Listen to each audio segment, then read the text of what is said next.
आज कहीं ना कहीं 10 गुना बढ़ कर के चीज़ें हो रही हैं। चाहे वो दलितों पे अत्याचार हो, चाहे वो महिलाओं पे अत्याचार हो, चाहे वो युवाओं पे अत्याचार हो। आज जो आपके संविदा पे नौकरियां हैं, वो संविदा पे क्या नौकरियां हैं? उनकी टाइमिंग्स फिक्स नहीं है, उनकी सैलरीज फिक्स नहीं है। कोई 2000 पे काम कर रहा है, कोई 5000 पे काम कर रहा है।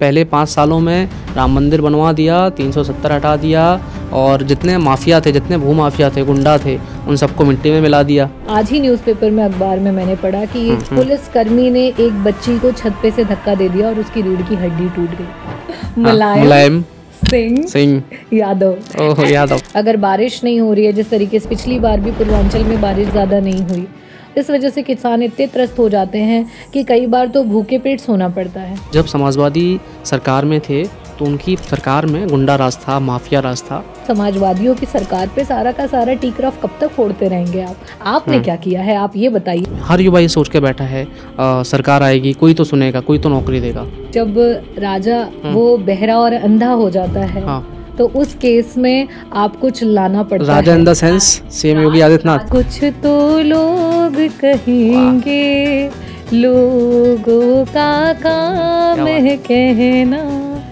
पर अब हमको चुप नहीं रहे। आपकी 7 साल की सरकार हो चुकी है, आपकी ट्रिपल इंजन की सरकार है ये, नॉट इवन डबल इंजन की सरकार। आपका तीसरा 10 ईयर सेंट्रल में चल रहा है। देखिए, वही होते हाथी के दांत, खाने के और दिखाने के और।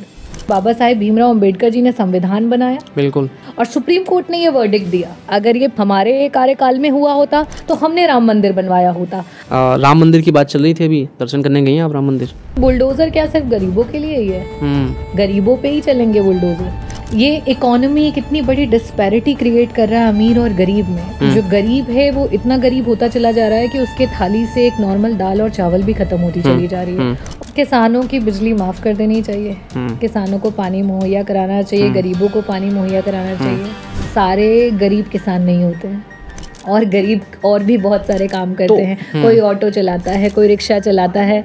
अखिलेश जी से कभी ऐसा हुआ है कि 10-15 मिनट 1 घंटे टाइम स्पेंड किया हो, साथ में बातचीत हो रही हो? कब ऐसा हुआ है और क्या बातचीत हुई है? We have given the youngest MPs right now. If we talk about Priya Saroj, who is from हमारे जिले से, जौनपुर से है। नमस्कार, न्यूज़स्टार 7 मीडिया में आप सभी का स्वागत है। आज हम एक ऐसी शख्सियत के साथ बैठे हुए हैं जिनकी चर्चाएं पॉलिटिकली और समाज सेवी के क्षेत्र में, इनके क्षेत्र में हमेशा चलती रहती हैं। उत्तर प्रदेश में इनकी गूंजती रहती है और साथ में ही विधानसभा में भी जब ये बोलती हैं तो बड़े बड़े मिनिस्टर्स की बोलती बंद कर देती हैं। कैसा होगा जब आप सोचें कि आप एक हाथ से किसी पेशेंट्स का नब्ज़ चेक कर रहे हों और दूसरे हाथ में संविधान की लाल किताब हो। एक ऐसी ही महान शख्सियत रागिनी सोनकर जी हमारे साथ मौजूद हैं। रागिनी जी, कैसी हैं आप? जी, मैं बहुत बढ़िया हूँ। रागिनी जी, सबसे पहले आपका बहुत बहुत स्वागत है हमारे पॉडकास्ट में आने के लिए। हम लोग आप जैसे महान लोगों को बुला के पॉडकास्ट में कई सारे पॉलिटिकल और अन्य पहलुओं पे डिस्कशन करते हैं। आज महान वर्ड एक्चुअली बहुत हैवी हो गया, but thank you so much. हम लोग अफर्मेशन पे बिलीव करते हैं, सो हम लोग ऐसा सोचते हैं कि जो आप बोलते हैं फिर वो बन जाते हैं, तो आई बिलीव ऑन दैट। और तो रागिनी जी, आप जब डॉक्टर थी और डॉक्टर से पॉलिटिक्स में आई, तो क्या आपको लगा उस समय कि मैं तो डॉक्टर हूँ? आप दिल्ली में एम्स में जॉब कर रही थी, आपने आजकल से अपना MBBS कंप्लीट किया, तो क्या दिमाग में थॉट आया, क्या वो माइंड में क्लिक किया कि मुझे पॉलिटिक्स में जाना चाहिए, मैं पॉलिटिक्स के लिए बनी हूँ? बहुत ही इंडिसिसिव था, ये नहीं कहूँगी कि 100% श्योर था कि राजनीति में आना ही आना है, बट इंटरेस्ट भी था। और जिस समय एम्स में पहुँची, 2nd ईयर में थी मैं, और पूरे देश में कोविड आ गया।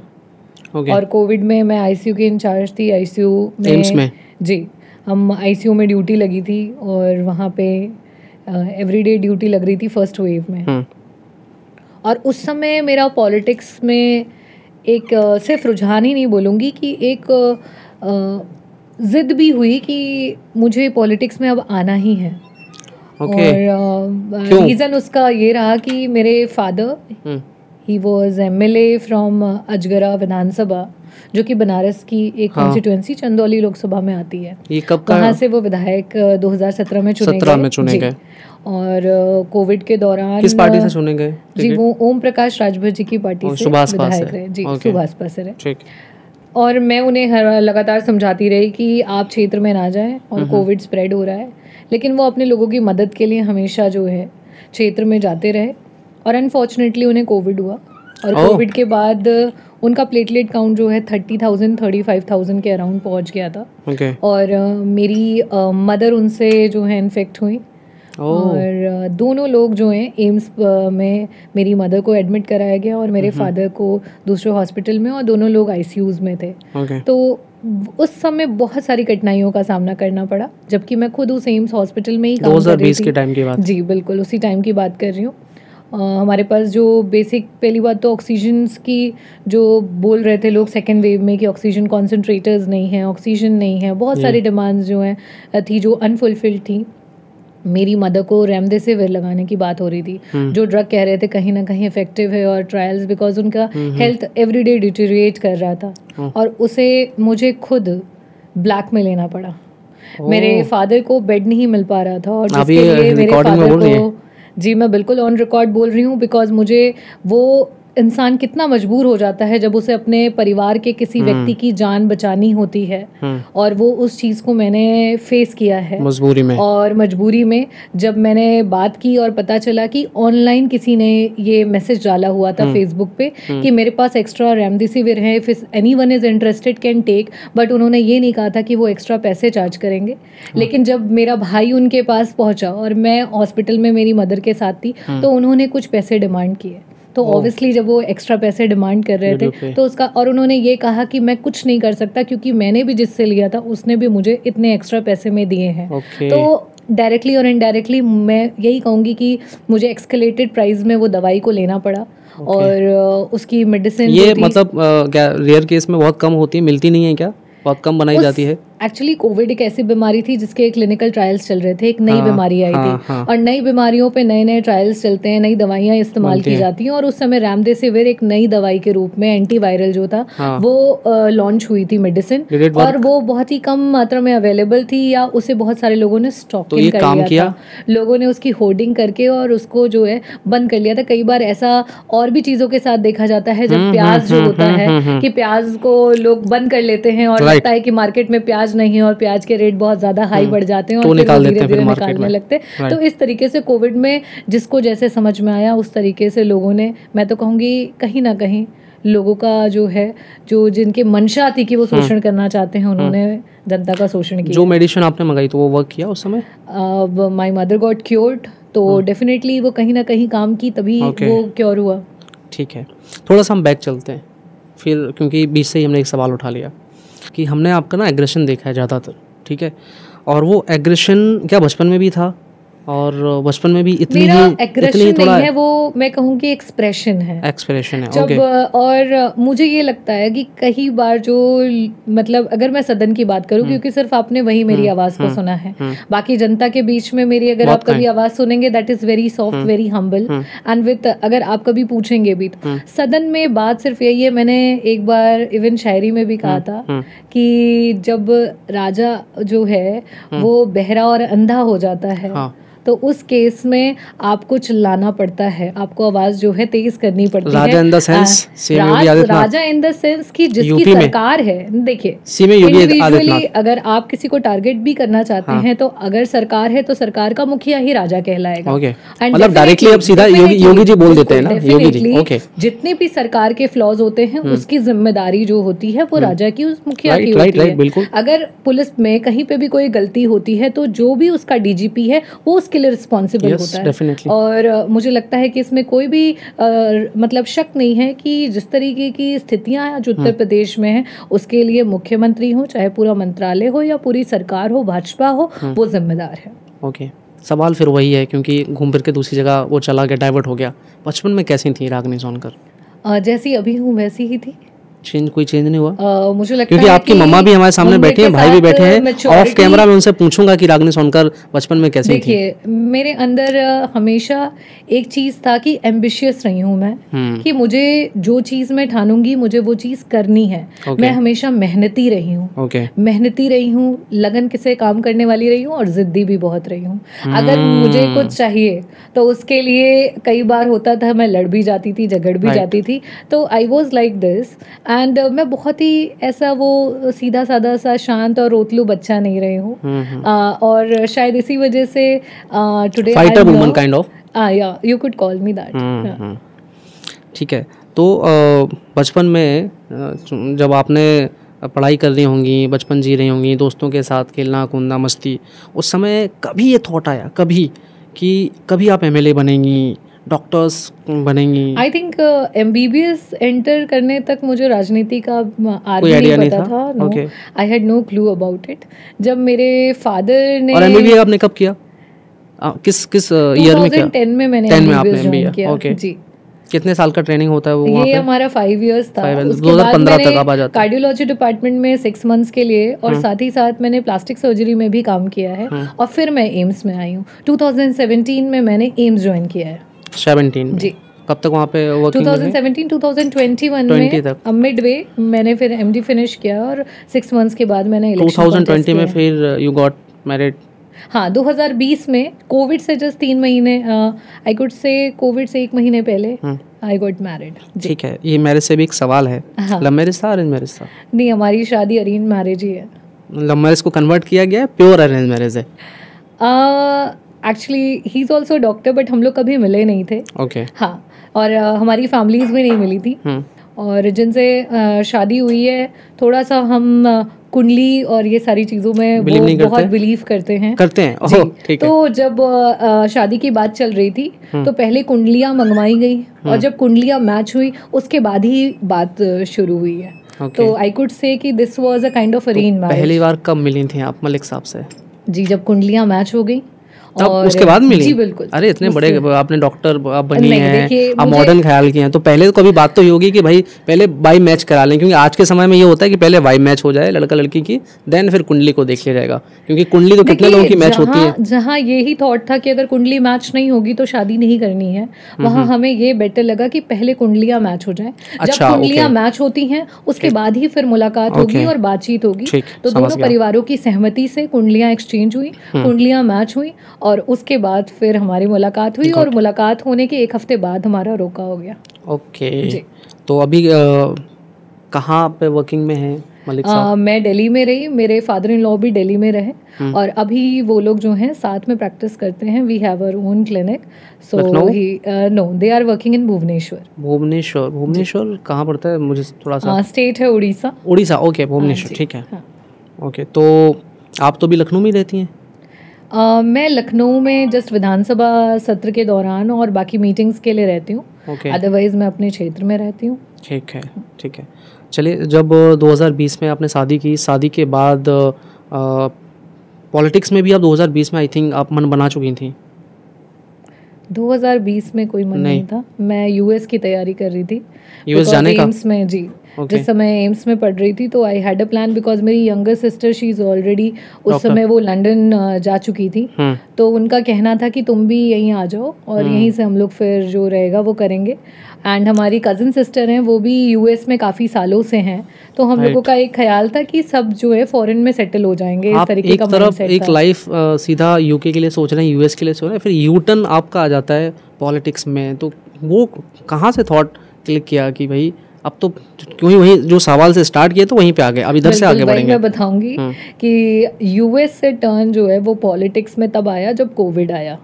कोविड शायद मुझे पॉलिटिक्स में लेकर के आया। क्या देखा आपने कोविड में? कोविड में मैंने ये रियलाइज किया कि चाहे आपके पास कितनी संपत्ति क्यों ना हो, आप कितनी बड़ी पोजीशन क्यों ना अटेन कर लें और आप कहीं क्यों ना पहुंच जाएं इकोनॉमिकली और सारी चीज़ों से साउंड हो जाएं, लेकिन अगर देश की राजनीति सही तरीके से काम नहीं करती है तो आप जीरो पे ही स्टैंड करते हो। और उस समय वो चीज़ मुझे बीइंग एन एम्स का डॉक्टर रियलाइज हुआ। ठीक है, तो फिर एमएलए कैसे बनी ये बताइए, पॉलिटिक्स में आई MLA किसने आपको actually जुड़वाया? ये सोचा नहीं था कि मैं एमएलए बन जाऊंगी, टू बी ऑनेस्ट। मेरे फादर चुनाव लड़े थे तो यही प्रयास था कि फादर चुनाव लड़े, और मुझे ये था कि राजनीति में आऊंगी, कभी टिकट मिलेगा, एमपी इलेक्शंस लड़ूंगी, पार्लियामेंट पहुंचूंगी और वहाँ पे मतलब उस प्लेटफॉर्म पे रहूंगी। बट ये नहीं सोचा था अचानक से I will be contesting for MLA elections. लेकिन जैसे ही कोविड के बाद से फिर बातचीत हुई, फादर से डिस्कशन हुआ एंड वी वांटेड कि हम जो है कॉन्टेस्ट करें। और मेरे फादर की जो प्रॉपर सीट थी अजगरा, अनफॉर्चुनेटली हमें वहाँ से टिकट नहीं मिल पाई, और बिल्कुल लास्ट मिनट पे मछली शहर से टिकट जो है हमें मिली। सो मेरे फादर ने मुझे बोला कि आप कॉन्टेस्ट करें। 2017 से आपके फादर असगरा से एमएलए रहे सुभाषपा पार्टी से, हाँ। और एनडीए गठबंधन के साथ। जी। देन 2022 में आते आते दोबारा से इलेक्शन होते हैं, और 2022 तक तो सुभाषका के ही लीडर होंगे आपके फादर। जी सुभाष। तो 2022 में कैसे कोऑर्डिनेट हुआ, किसने कहा या फादर ने क्या हुआ कि आपको सपा ज्वाइन करना है? हिस्ट्री नहीं पढ़ी होगी। ओम प्रकाश राजभर जी जो हैं एनडीए के साथ भले चुनाव लड़े, लेकिन उसके बाद ही उनका जो क्लैशेस होने लगे। बीच में हो गए थे। और क्लैशेस होने के बाद, और हमारे फादर के हमेशा से समाजवादी पार्टी राष्ट्रीय अध्यक्ष अखिलेश यादव जी से बहुत गहरे और अच्छे संबंध रहे, और जब ये क्लैशेस होने स्टार्ट हुए और सारी चीज़ें मतभेद होने स्टार्ट हुए, तो उसके बाद से ही जो है हमारी इस्तीफा दे दिया था उन्होंने 6 महीने पहले आया। जी हाँ, ओम प्रकाश राजभर जी ने जो है मिनिस्ट्री को भी छोड़ दिया जी। तो गठबंधन भी टूट जाता है जी, वो तो टूट जाता है। 2022 में फिर ओम प्रकाश जी सपा से गठबंधन करते हैं। तो उसी दौरान आपके फादर जो अलायंस हुआ सुभाषपा के बीच में और सपा के बीच में, तो उसके थ्रू आपको टिकट वहाँ पे मिली, या आपके फादर डायरेक्टली सपा ज्वाइन किया प्रोफेशनली? सपा ज्वाइन किए, कब ज्वाइन किए ये? समाजवादी पार्टी अब मेरे फादर ने तो कॉन्टेस्ट किया नहीं था, कॉन्टेस्ट मैंने किया था। तो मैंने समाजवादी पार्टी जो है ऑफिशियली ज्वाइन की, और उसके बाद टिकट लेकर के किसने ज्वाइन कराई थी आपको party? Obviously my father has नहीं, जैसे अब सपा का कोई अध्यक्ष होगा, ऐसा कुछ नहीं होता है। हाँ। आपके जब लास्ट मिनट नॉमिनेशंस और इलेक्शंस रहते हैं, उस समय सारा आपका ऑफिशियल प्रोसीजर रहता है, और ऑफिस के माध्यम से सारी चीजें होती हैं। कितने महीने पहले आप जुड़े, फॉर्म भरने से पहले, नॉमिनेशन फॉर्म भरने से पहले? राष्ट्रीय अध्यक्ष जी से तो मुझे लगता है कि मेरे फादर जब विधायक नहीं थे तब से वो उनसे जुड़े हुए थे, तो कई सालों से जो है संबंध रहे हैं। ओके, फिर आप को मैसेज आता है कि टिकट फाइनल हो गया, क्योंकि उस समय जगदीश सिंह सोनकर वहाँ से सिटिंग सीट पे एमएलए थे, राज्य मंत्री भी रहे। जी। तो उनकी वो तो 3 बार से रही, 3 बार से वो वहाँ पे एमएलए रहे। और मछली शहर से वो 2 बार एमएलए रहे। 2 बार रहे, और 2 बार एमएलए वो जौनपुर जिले से ही रहे, दूसरी विधानसभा से रहे। तो उनको टिकट मिलता है, टिकट उनका काट दिया जाता है। और आप तो बहुत सारे लोगों का कटा, लेकिन और हर पार्टियों में कटा, वो करता रहता है, और हमारा कभी उनसे कोई इंटरेक्शन नहीं। तो जब आपका ये जगदीश सोनकर जी से हमारा या हमारे परिवार का कभी कोई इंटरेक्शन या जान पहचान नहीं रही है, और हम लोग जी कोई उनसे इंटरेक्शन नहीं रहा है। ठीक है, तो अभी जब आपको टिकट मिला तो क्या रिएक्शन थे आपके कि चले फाइनली? नहीं, खुश थे, परिवार के सभी लोग बहुत खुश थे। क्या आपको ये लगा, फील आया कि चलो अब एक अच्छी पार्टी के साथ जुड़ रहे हैं, एक अच्छी पार्टी के साथ काम करने जा रहे हैं? देखिए, ये तो हमेशा से था, एक विजनरी लीडर के साथ जो है, और उनके सानिध्य में और उनके आशीर्वाद के अंडर काम करना, it was a great, I could say कि एक बहुत ही बड़ा आशीर्वाद था। जब आप सुभाषपा से छोड़ के सपा ज्वाइन करती हैं, सपा से मछली शहर से एमएलए बनती हैं। मैंने सुभाषपा ज्वाइन नहीं की थी, I was not in any of the father तो ऑफिशियल मेंबर थे। जब टिकट हुई तो टिकट के बाद मुझे ज्वाइन करना हुआ, वो ऑफिशियल प्रोसीजर्स के तहत। ठीक है जी। सो उस समय आपके फादर के बीच में और सुभाषपा के अध्यक्ष जो रहे हैं ओम प्रकाश राजभर जी के बीच में कुछ संबंध खराब हुए, या वैसे ही हैं जैसे पहले थे? एक्चुअली वो उनके ग्राउंड्स है, वो उसको ज़्यादा एक्सप्लेन कर सकते हैं बेटर तरीके से। ओके, आप उसको छोड़ना चाहती हैं? नहीं, अब देखिए, ओम प्रकाश राजभर जी और उनके बीच की पर्सनल चीजें मैं बहुत आपकी बात होती है ओम प्रकाश जी से? नहीं, मेरा इंटरेक्शन कभी नहीं हुआ, कभी भी नहीं, कभी डिस्कशन नहीं हुआ। हाँ, जगदीश सोनकर जी के बारे में बोल रही थी, मछली शहर से वो एमएलए थे, तो वो तभी सपा के कैंडिडेट वहाँ पे मेंबर हैं। तो बीजेपी ज्वाइन कर लिया जी, लॉन्ग बैक ही ज्वाइन बीजेपी। ठीक है, मेरे इलेक्शन के टाइम से आई थिंक उसके कुछ महीनों बाद उन्होंने बीजेपी ज्वाइन कर लिया। ओके, देन आप जब एमएलए का चुनाव लड़ रही थी, ठीक है, तो उस समय भी काफ़ी सारे, क्योंकि जो सिटिंग एमएलए थे और कई लोग विपक्ष 8,000 वोट से आई थिंक आप जीती, 8,000 कुछ से आप लीड, 8,500 वोट से जीती। तो कैसा रहा वो चुनाव का, थोड़ा बताइए, क्या क्या सामना करना पड़ा? क्योंकि एज अ वुमन जब आप जा रही हैं पब्लिक के बीच में, पहली बार जा रही हैं, पहले पॉलिटिकल का कोई एक्सपीरियंस नहीं पॉलिटिक्स का, और आप डॉक्टर से आई हैं, और डॉक्टर्स को जितने मैंने देखा है बड़े सेंसिटिव होते हैं, इमोशनल होते हैं, और लोगों का उतना ज़्यादा ग्राउंड पे जाके काम नहीं करते हैं। हाँ, पेशेंट्स को देख लेंगे, ओटी देख लेंगे। एक्सपीरियंस था और एक नया एक्सपीरियंस था। तो जब गए क्षेत्र में पहली बार, तो कितने दिन मिले आपको प्रचार करने के लिए? Overall I think 12 days. अगर रैलीज और सारी चीजें हटा दी जाएं तो 12 दिन का था। और अच्छा था एक्सपीरियंस। हर जगह लोगों ने बहुत सराहा, आशीर्वाद दिया, जितने भी बुजुर्ग थे और सभी ने, और सभी को इस बात की भी खुशी थी कि ये डॉक्टर भी है साथ में, तो मेडिकल फील्ड में सरकार बनेगी तो ये कुछ बड़ा काम करेगी। हाँ, तो वो जो होप थी जिसके थ्रू लोग मुझे देख रहे थे, तो अंदर से बहुत अच्छी फीलिंग। एक जब पार्टी चुनाव लड़ती है तो अपना एक निकालती है कि भाई हम आप जनता के लिए करेंगे, प्रदेश के लिए करेंगे, मैनिफेस्टो होता है। 12 दिन आपके पास थे, तो आपने कोई प्रॉमिस या कोई मुद्दा लेके गए कि अगर आप भैया हमको एमएलए बनाते हैं? 12 दिन में सिर्फ एक ही बात मेरे को लगा जो मैं उनके सामने रख सकती हूँ। मैंने वो बात जो कही उन्हें कि आपकी परेशानियों को मैं हमेशा सदन में जो है रखूंगी और आपकी आवाज़ बन करके मैं वहाँ पे खड़ी होंगी। और आज भी मुझे लगता है कि वो चीज़, मैनिफेस्टो की तो सारी बातें हम डेफिनेटली कहते थे कि पार्टी जो आपके लिए करना चाहती है, और बहुत ही सुंदर मैनिफेस्टो था, आई कुड से, जिसमें हर वर्ग को टच किया गया था। केजी से पीजी तक की आपकी जो शिक्षा है उसको फ्री करने की बात की गई थी। बच्चियों को जो है, जो पुरानी सरकार जब रही समाजवादियों की, तो उस समय लैपटॉप्स दिए गए थे, साइकिल्स दी गई थी, उनकी बात थी।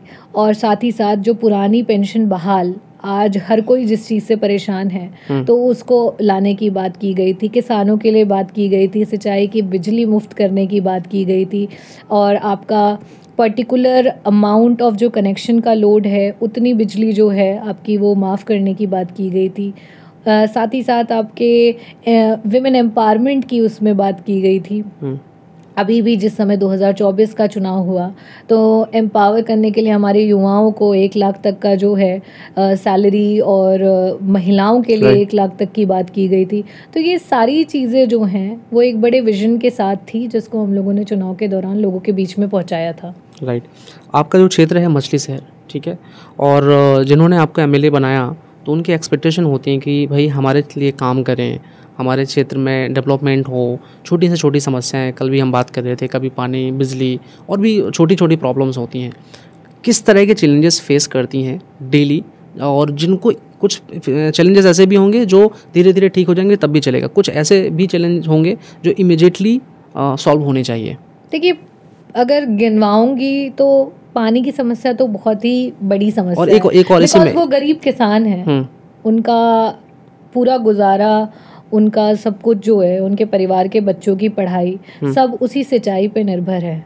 अगर बारिश नहीं हो रही है, जिस तरीके से ग्लोबल वार्मिंग बढ़ती जा रही है, पिछली बार भी पूर्वांचल में बारिश ज़्यादा नहीं हुई, इस वजह से किसान इतने त्रस्त हो जाते हैं कि कई बार तो भूखे पेट सोना पड़ता है। तो पानी एक बहुत बड़ी समस्या है, पेयजल बहुत बड़ी समस्या है। तो क्या क्या प्रॉब्लम है अभी, कैसे वो सॉल्व होगी वहाँ पे? अगर आप देखिए, अभी जो स्कीम सरकार लेकर के आई है, या वाटर लेवल कम है, पानी का नहीं है, बांध नहीं है, लेवल की बात नहीं है। जैसे पहले की सरकारों में, जिस समय राष्ट्रीय अध्यक्ष जी मुख्यमंत्री रहे, उस समय जो है लोगों को हैंडपंप मिला करते थे। जहाँ जहाँ पानी नहीं अवेलेबल है वहाँ लोगों को नज़दीकी व्यवस्था की जाती थी।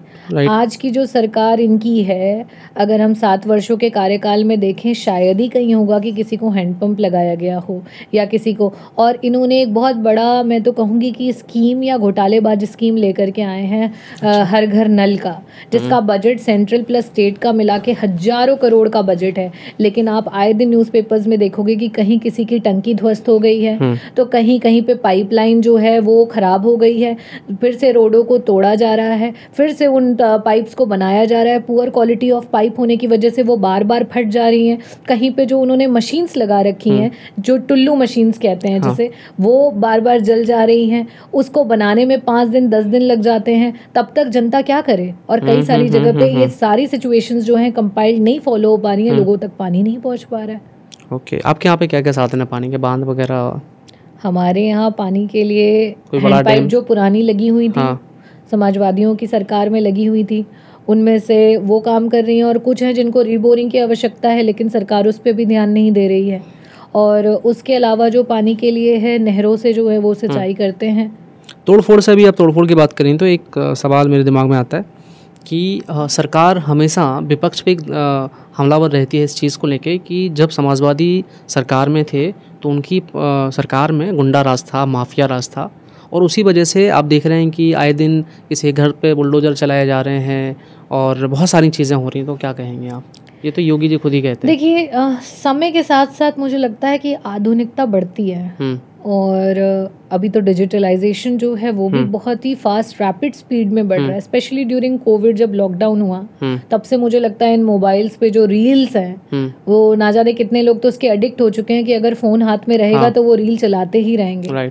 तो आधुनिक जो है वो हम कह सकते हैं कि मनुष्य के जीवन में एक चीज़ जो हमेशा होनी ही होनी है, वो है समय, और समय का आगे बढ़ते जाना। बुलडोजर से क्या कनेक्शन है? उससे कनेक्शन इस बात का है कि उस समय जो आपके न्यूज़पेपर्स रहे या अखबार रहे, उसमें जिस तरीके के कांड और जो सारे लॉ एंड ऑर्डर की चीज़ें आती थी, आज कहीं ना कहीं उससे 10 गुना बढ़ कर के चीज़ें हो रही हैं। चाहे वो दलितों पे अत्याचार हो, चाहे वो महिलाओं पे अत्याचार हो, चाहे वो युवाओं पे अत्याचार हो, और उसका सबसे बड़ा, बिकॉज द डिजिटलाइजेशन, आज हर किसी के पास वो स्मार्टफोन और मोबाइल्स हैं जिसपे वो देख सकता है, अगर वो खोले कि एनसीआरबी के आंकड़े क्या हैं, और एनसीआरबी के इनके खुद के सरकार के आंकड़े दिखाते हैं कि किस तरीके से crime against women, crime against आपका चिल्ड्रन, क्राइम अगेंस्ट आपका SC/ST कम्युनिटी, ये सब कुछ बढ़ता चला जा रहा है। तो अगर आप लॉ एंड ऑर्डर की बात करते हो तो आपके एनसीआरबी के आंकड़े उससे क्यों नहीं टैली करते? तो वो ये तो कह रहे हैं कि जितने भी ये माफिया हैं, जितने भी गुंडे भी बचे हुए हैं, वो सब सपा के पाले हुए गुंडे हैं और उसी पे फिर कार्रवाई कर रहे हैं। देखिए, जैसे आप विकास दुबे वाला मामला देख लीजिए, अतीक अहमद और अंसारी, इतने सारे फैमिलीज जो रही हैं, बुलडोजर चलाए गए। आप ये बताइए, आए दिन ये जो हादसे हो रहे हैं, इन हादसों में कौन रिस्पॉन्सिबल है? कहीं ना कहीं आज हमने देखा, आज ही न्यूज़पेपर में, अखबार में मैंने पढ़ा कि एक पुलिस कर्मी ने एक बच्ची को छत पे से धक्का दे दिया और उसकी रीढ़ की हड्डी टूट गई। आज जितनी थानों पे दलालियां हैं, कहाँ का है ये मामला? ये मुझे लगता है कि शायद पूर्वांचल के किसी जिले का ये मामला है। मैंने तो इस तरीके के आए दिन वारदातें हो रही हैं थानों पे, जिस तरीके की चीज़ें हैं, और कहीं ना कहीं उनकी सुनवाई नहीं है।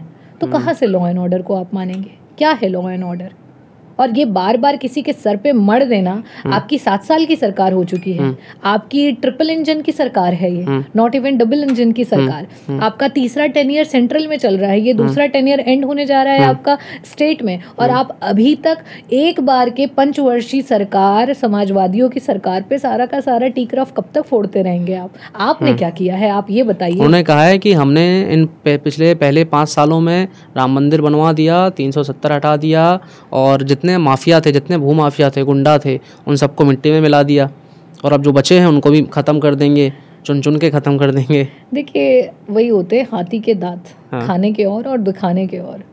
तो कुछ जो लोग होते हैं वो सिर्फ और सिर्फ दिखावा करते हैं, और ये मैं कहूँगी ये दिखावे का ही पार्ट है। नहीं, अब इसमें क्या दिखावा? जैसे अंसारी जो परिवार है, और आप मुझे बताइए कि एनसीआरबी के आंकड़ों पे बात करिए ना। एनसीआरबी के आंकड़े किसी विपक्ष के द्वारा तो बनाए गए नहीं होते हैं, बिल्कुल ये तो सरकार और शासन के द्वारा ही जो चल रही होती है उसके द्वारा बनाए होते हैं। क्या आंकड़े झूठे हैं?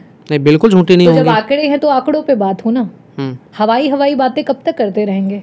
आंकड़ों की बात करें। और ये भाई सुप्रीम कोर्ट, मैं तो ये कहती हूँ कि बाबा साहेब भीमराव अंबेडकर जी ने संविधान बनाया, बिल्कुल, संविधान ने वो ताकत दी कि आपके पास कोर्ट्स हैं, आपके पास हाई कोर्ट है, सुप्रीम कोर्ट्स हैं, और सुप्रीम कोर्ट ने ये वर्डिक्ट दिया। ये बहुत सालों से चल रहा था। राइट। अगर ये पिछले हमारे कार्यकाल में हुआ होता तो हमने राम मंदिर बनवाया होता। आपके कार्यकाल में आपने गोलियां चलवाई थी कार सेवकों पे। देखिए, ये तो कहने की ये हम नहीं कह रहे हैं, उनका ये कहना है, उनका भले कहना हो, लेकिन फैक्ट तो है। देखिए, ये फैक्ट नहीं है, बताइए। भले ही कहना हो, मैं नहीं मानती। हाँ, मैं इस बात को नहीं मानती। नहीं तो फैक्ट है कि नहीं है? मेरा ये कहना है जी कि कोर्ट डिसीजन लेता है और कोर्ट के डिसीजन में डिक्लेयर हुआ ना, ये तो चलती हैं। क्या उस समय कोर्ट का डिसीजन क्या रहा नहीं रहा, I am not very much aware of it, और ना मैं उस पर कमेंट करना चाहूंगी। ठीक है जी, लेकिन मेरा ये कहना है कि कोर्ट ने आदेश दिया और कोर्ट के आदेश के बाद जो वर्तमान की सरकार रही उसने अपने काम किए। ओके।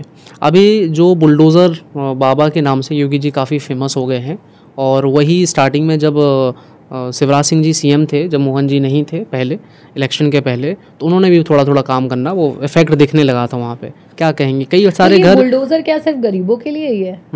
गरीबों पे ही चलेंगे बुलडोजर? वो छोटी सी बच्ची जो है हाथ में लेकर के किताबें भाग रही है, वहां पे बुलडोजर चलाया गया। कानपुर देहात का इंसिडेंट हम कभी नहीं भूल सकते, माँ और बेटी झुलस करके मर गए और वहां पे बुलडोजर चलाया गया। तो यहाँ तक कि सुप्रीम कोर्ट ने जो है लताड़ा है सरकार को, पेनाल्टी दी है कि आप इस तरीके की कार्यवाही नहीं कर सकते हैं। लेकिन रुक कहाँ रहे हैं वो? अब देखिए, रुकना ना रुकना वो तो जनता। तो इसमें विपक्ष को प्रदर्शन नहीं करना चाहिए, सारे एमएलएस को आना चाहिए और कार्यकर्ताओं को आना चाहिए, हर बार प्रदर्शन क्योंकि इसमें गरीब पिस रहा है। विपक्ष हर बार प्रदर्शन करता है, लगातार समाजवादी जो है प्रदर्शन कर रहे हैं, लगातार आवाज उठा रहे हैं, और समाजवादी पार्टी राष्ट्रीय अध्यक्ष जी और जितने हमारे एमपीज हैं वो पार्लियामेंट में इसके जो है लिए आवाज उठा रहे हैं, और हम विधानसभा में आवाज उठा रहे हैं, और जहाँ जो भी गलत हो रहा है हमारी पार्टी के द्वारा प्रतिनिधि मंडल जो है वहाँ पे पहुँचता है और इसके लिए आवाज को उठाता है। 2022 के बाद जब इलेक्शन हुए तो ओम प्रकाश जी भी आपके साथ थे, उसके बाद थोड़ा सा क्लैश हुआ दोनों सपा के बीच में और सुभाषपा के बीच में। ओम प्रकाश जी अलग हो जाते हैं, गठबंधन तोड़ देते हैं। उसके बाद एक स्टेटमेंट आता है उनका, वो कहते हैं कि अखिलेश जी जो है एसी वाले नेता हैं, उनको एसी से बाहर आना चाहिए। उसी समय आजमगढ़ का इलेक्शन हुआ, वहाँ पे निरहुआ जीत जाते हैं और धर्मेंद्र जी हार जाते हैं इलेक्शन।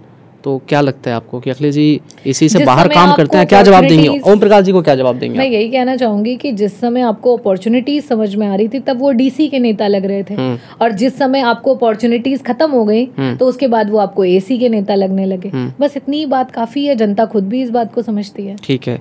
राम मंदिर की बात चल रही थी, अभी दर्शन करने गई हैं आप राम मंदिर? अभी तक मैं नहीं जा पाई हूँ, लेकिन पूरे परिवार के साथ जाने का प्लान है। कब जाएंगी? अब उसका डेट तो अभी फिक्स किया नहीं है, जाएंगे। ओके, ठीक है।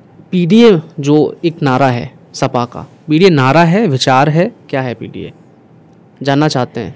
देखिए, पीडीए वो है जिसे सदियों से नकारा गया है, जो पिछड़ा है, जो दलित है, जो अल्पसंख्यक है, तीन लोग नामों से बड़ा है। मैं आपके सामने बैठी हूँ, आधी आबादी, ठीक है, जिन्हें सदियों से नकारा गया है। आपने पहले बोला पिछड़ा, दलित, अल्पसंख्यक, ये तीन ही कैटेगरीज हैं। पिछड़ा, दलित, अल्पसंख्यक और आधी आबादी। और आधी आबादी में महिलाओं के साथ साथ जितने भी गरीब हैं, ठीक है, जो भी वंचित हैं, ठीक है, वो सभी इसमें आते हैं। पीडीए को आप अखिलेश जी आगे बढ़ा रहे हैं, पीडीए के बड़े नेता अखिलेश जी। पीडीए को शुरुआत किसने की, आप ये बताइए? अखिलेश जी ने की। जी बिल्कुल, अखिलेश जी बढ़ा रहे हैं जी। लेकिन फिर एक सवाल और सत्ता वाले करते हैं, सरकार वाले, कि पीडीए के नेता सदन में नेता विपक्ष किसको बना के रखे हैं? देखिए, उनका तो सिर्फ यही है कि फूट डालो, राजनीति करो। ब्रिटिशर्स चले गए, लेकिन और छोड़ करके चले गए कि ये सिर्फ फूट डालते हैं और राजनीति करते हैं। बीजेपी वाले ब्रिटिश पॉलिटिक्स करते हैं, बिल्कुल करते हैं वो। आज उनके पास जितने भी, अब डिफाइन करने के लिए सामने हैं कि आपके पास जो भी आपने रखे हुए हैं, जितने भी आप कहते हो कि आप उनको मानते हो, तो कितना आप उन्हें अधिकार दे रहे हो और कितना वो लड़ रहे हैं, कितनी आवाज उठा रहे हैं। आज 69,000 की भर्तियों पे देख लीजिए, कौन आ रहा है लीडर जो उनकी सुन रहा है। आज उस चीज को लमसम 7 साल हो गए हैं, कौन आ रहा है? कौन उन शिक्षकों को सुन रहा है? कौन उनकी गुहार को सुन रहा है? और उसके अलावा अगर हम अभी एक मुद्दा जो है बीएचयू में हुआ उस बच्चे का, उसके बाद ईडब्ल्यूएस की उस बच्ची का मुद्दा हुआ, ये सारे कौन सुनने आया? किसने आवाज उठाई उसके लिए? Right. तो आए दिन इस तरीके के अत्याचार हो रहे हैं, तो उनके तो सिर्फ हाथी दांत हैं, खाने के और दिखाने के और। एक और आरोप इसलिए लगता है, ये पुनः एक और दोहरा रहा हूँ मैं सवाल, कि आप कहते हैं कि पीडीए के नायक जो हैं अखिलेश जी हैं, लेकिन 2022 में जब चुनाव लड़ रहे थे तो चंद्रशेखर आज़ाद एक बड़ा चेहरा बन सकते थे उनकी पार्टी में, या वो संग ले लेते या गठबंधन कर लेते, कोई एक सीट दे देते उनको चुनाव लड़ने के लिए, तो ये प्रूफ हो जाता है कि हाँ आप हरिजन के लिए, एससी के लिए, एसटी के लिए, ओबीसी के लिए, अन्य जातियों के लिए सोच रहे हैं, लेकिन उनको मौका ही नहीं दिया। वो कहते रहे कि भैया सभा के साथ रैलियाँ भी करा ली एक दो, उसमें भी वो शामिल रहे, लेकिन एंड ऑफ द डे जब उनको टिकट देने की बात आई या उनको चुनाव लड़वाने की बात आई तो चंद्रशेखर से हाथ खींच लिए, और चंद्रशेखर जी ने खुल के इस चीज़ का कहा कि वो केवल अपनी रोटियां सेकना जानते हैं। अखिलेश जी, देखिए चंद्रशेखर जी की क्या डिमांड्स थी, क्या एक्सपेक्टेशंस थी, वो मैं बहुत अच्छी तरीके से जानती नहीं हूँ, और उसकी वजह से क्या बात हुई, क्यों बात नहीं बन पाई, उनकी कितने सीट्स की डिमांड थी और वो सीट्स जो हैं नहीं फुलफिल हो पाई, इसकी वजह से गठबंधन नहीं हो पाया, क्योंकि कहीं ना कहीं सबको पता था कि गठबंधन हो रहा था, लेकिन जब आपकी अपेक्षाएं बहुत ज़्यादा होती हैं तो उसे फुलफिल कर पाना डिफिकल्ट होता है, तो कहीं ना कहीं जो है उसकी वजह से चीज़ें नहीं हो पाई। चंद्रशेखर आज़ाद जी को कभी भी आप SC ST का बड़ा नेता के रूप में देखती हैं, क्योंकि अल्पसंख्यक के लिए भी बात करते हैं, OBC के लिए भी बात करते हैं अखिलेश जी के बाद, या थोड़ा कभी देखते हैं कि हाँ ये आगे चल के बड़ा नेता बनेगा, इतना तो कह सकते हैं, सोच सकते हैं। बड़े नेता की बात जो है अभी आज इस प्लेटफॉर्म पे इस वक्त पे कहना जो है वो पॉसिबल नहीं है, लेकिन हाँ वो दलित समाज से हैं, MP बन करके वो पहुंचे और हमारी शुभकामनाएं हैं उनके साथ। एक जगह एक प्रदर्शन कर रहा था एक लड़का अपने कपड़े निकाल के, और आप वहाँ पहुँचती हैं, जी, शिवम सोनकर की बात कर रहे हैं। वो क्या घटना थी? वो वही मैंने आपको बताया कि आजकल जो यूनिवर्सिटीज़ हैं, हाँ, वहाँ पे PhD के स्टूडेंट्स के साथ, हाँ, और उसके अलावा भी बहुत सारे ऐसे इंसिडेंट्स आए दिन देखने को मिल रहे हैं। हाँ, मैंने सदन से भी बात की थी, किंग जॉर्ज मेडिकल यूनिवर्सिटी की बात की थी, PGI की बात की थी, जहाँ पे जो आपके असिस्टेंट प्रोफेसर्स और इनके पद आए उसमें आरक्षण की अवहेलना हुई और आरक्षण के खिलाफ रातों रात भर्तियां कराई गई हैं। उसके साथ फ्रॉड हुआ, स्कैम हुआ, ये बहुत बड़े फ्रॉड्स और स्कैम्स हो रहे हैं, और मतलब सामने से ये पता है, दिखाई भी दे रहे हैं, लेकिन उस पर कुछ एक्शंस नहीं लिए जा रहे हैं, और ऐसा बहुत सारी जगहों पे। रोज़गार को लेकर बड़ी समस्या चलती है उत्तर प्रदेश में। हर युवा ये सोच के बैठा है, डिग्रियां कर रहा है, डिग्रियों के ऊपर डिग्री कर रहा है कि भैया सरकार आएगी, कोई तो सुनेगा, कोई तो नौकरी देगा। तो कौन सी सरकार आएगी उत्तर प्रदेश में जो उन युवाओं को साधेगी, उनको नौकरी देगी? समाजवादी पार्टी की सरकार आएगी। कितनी नौकरी निकालेगी? युवाओं को देगी नौकरी। कितनी नौकरियां रिक्त हैं? हम नंबर तो हम नहीं बता सकते, लेकिन डेफिनेटली हमारे युवाओं के लिए जो है समाजवादी पार्टी एक सुनहरा भविष्य लेकर के आएगी। कितने लोगों को देगा? थोड़ा कुछ एक फिगर की कितने लोगों को? बड़े फिगर दे करके भविष्यवाणियां नहीं करते हैं, धरातल पे काम करके दिखाते हैं समाजवादी, और वही आपको लखनऊ में देखने को मिलता है। लखनऊ के चलिए 5-6 काम बताइए, फिर हम आगे सवाल करते हैं आपसे। लखनऊ के काम तो बच्चा बच्चा गिनवाता है, उसे मुझे बताने की आवश्यकता नहीं है। आज जो मेट्रो है उसमें आई डोंट नो आपने ट्रेवल किया है कि नहीं किया है, एकाना स्टेडियम आप गए हैं कि नहीं गए हैं। उसके अलावा जो ये पुलिस जो आपका बना हुआ है मुख्यालय, उसको आपने देखा है? यहाँ तक कि मुख्यमंत्री जिस ऑफिस में बैठते हैं उसको आपने देखा है कि नहीं? तो बहुत सारे काम हैं, और सबसे बड़ी बात एशिया का सबसे बड़ा जो मैं कहूँगी कि ग्रीन बेल्ट और पार्क इतना सुंदर, जनेश्वर मिश्र पार्क, वो अपने में दर्शाता है कि समाजवादियों की कितनी अच्छी सोच रही। शायद वो उस समय ना बना होता तो अभी तक वहाँ पे मल्टी स्टोरेज बिल्डिंग्स बना करके, और मुझे लगता है कि पूरा का पूरा उसे इस तरीके से कर दिया होता है, कॉमर्शियलाइज प्लेस बना दी गई होती। And it is such a beautiful place. अगर आप ना गए हो तो डेफिनेटली आई विल से कि आप जाइए वहाँ पे, जनेश्वर मिश्र। या मैं गया हूँ एंड एक और सवाल मैं आपसे पूछना चाह रहा हूँ कि सरकार हमेशा कहती है कि हम 5 ट्रिलियन इकॉनमी यूपी को बना देंगे और कई सारी चीज़ें, और आप लोग उसका विरोध करते हैं कि सब फेक है एंड ऑल।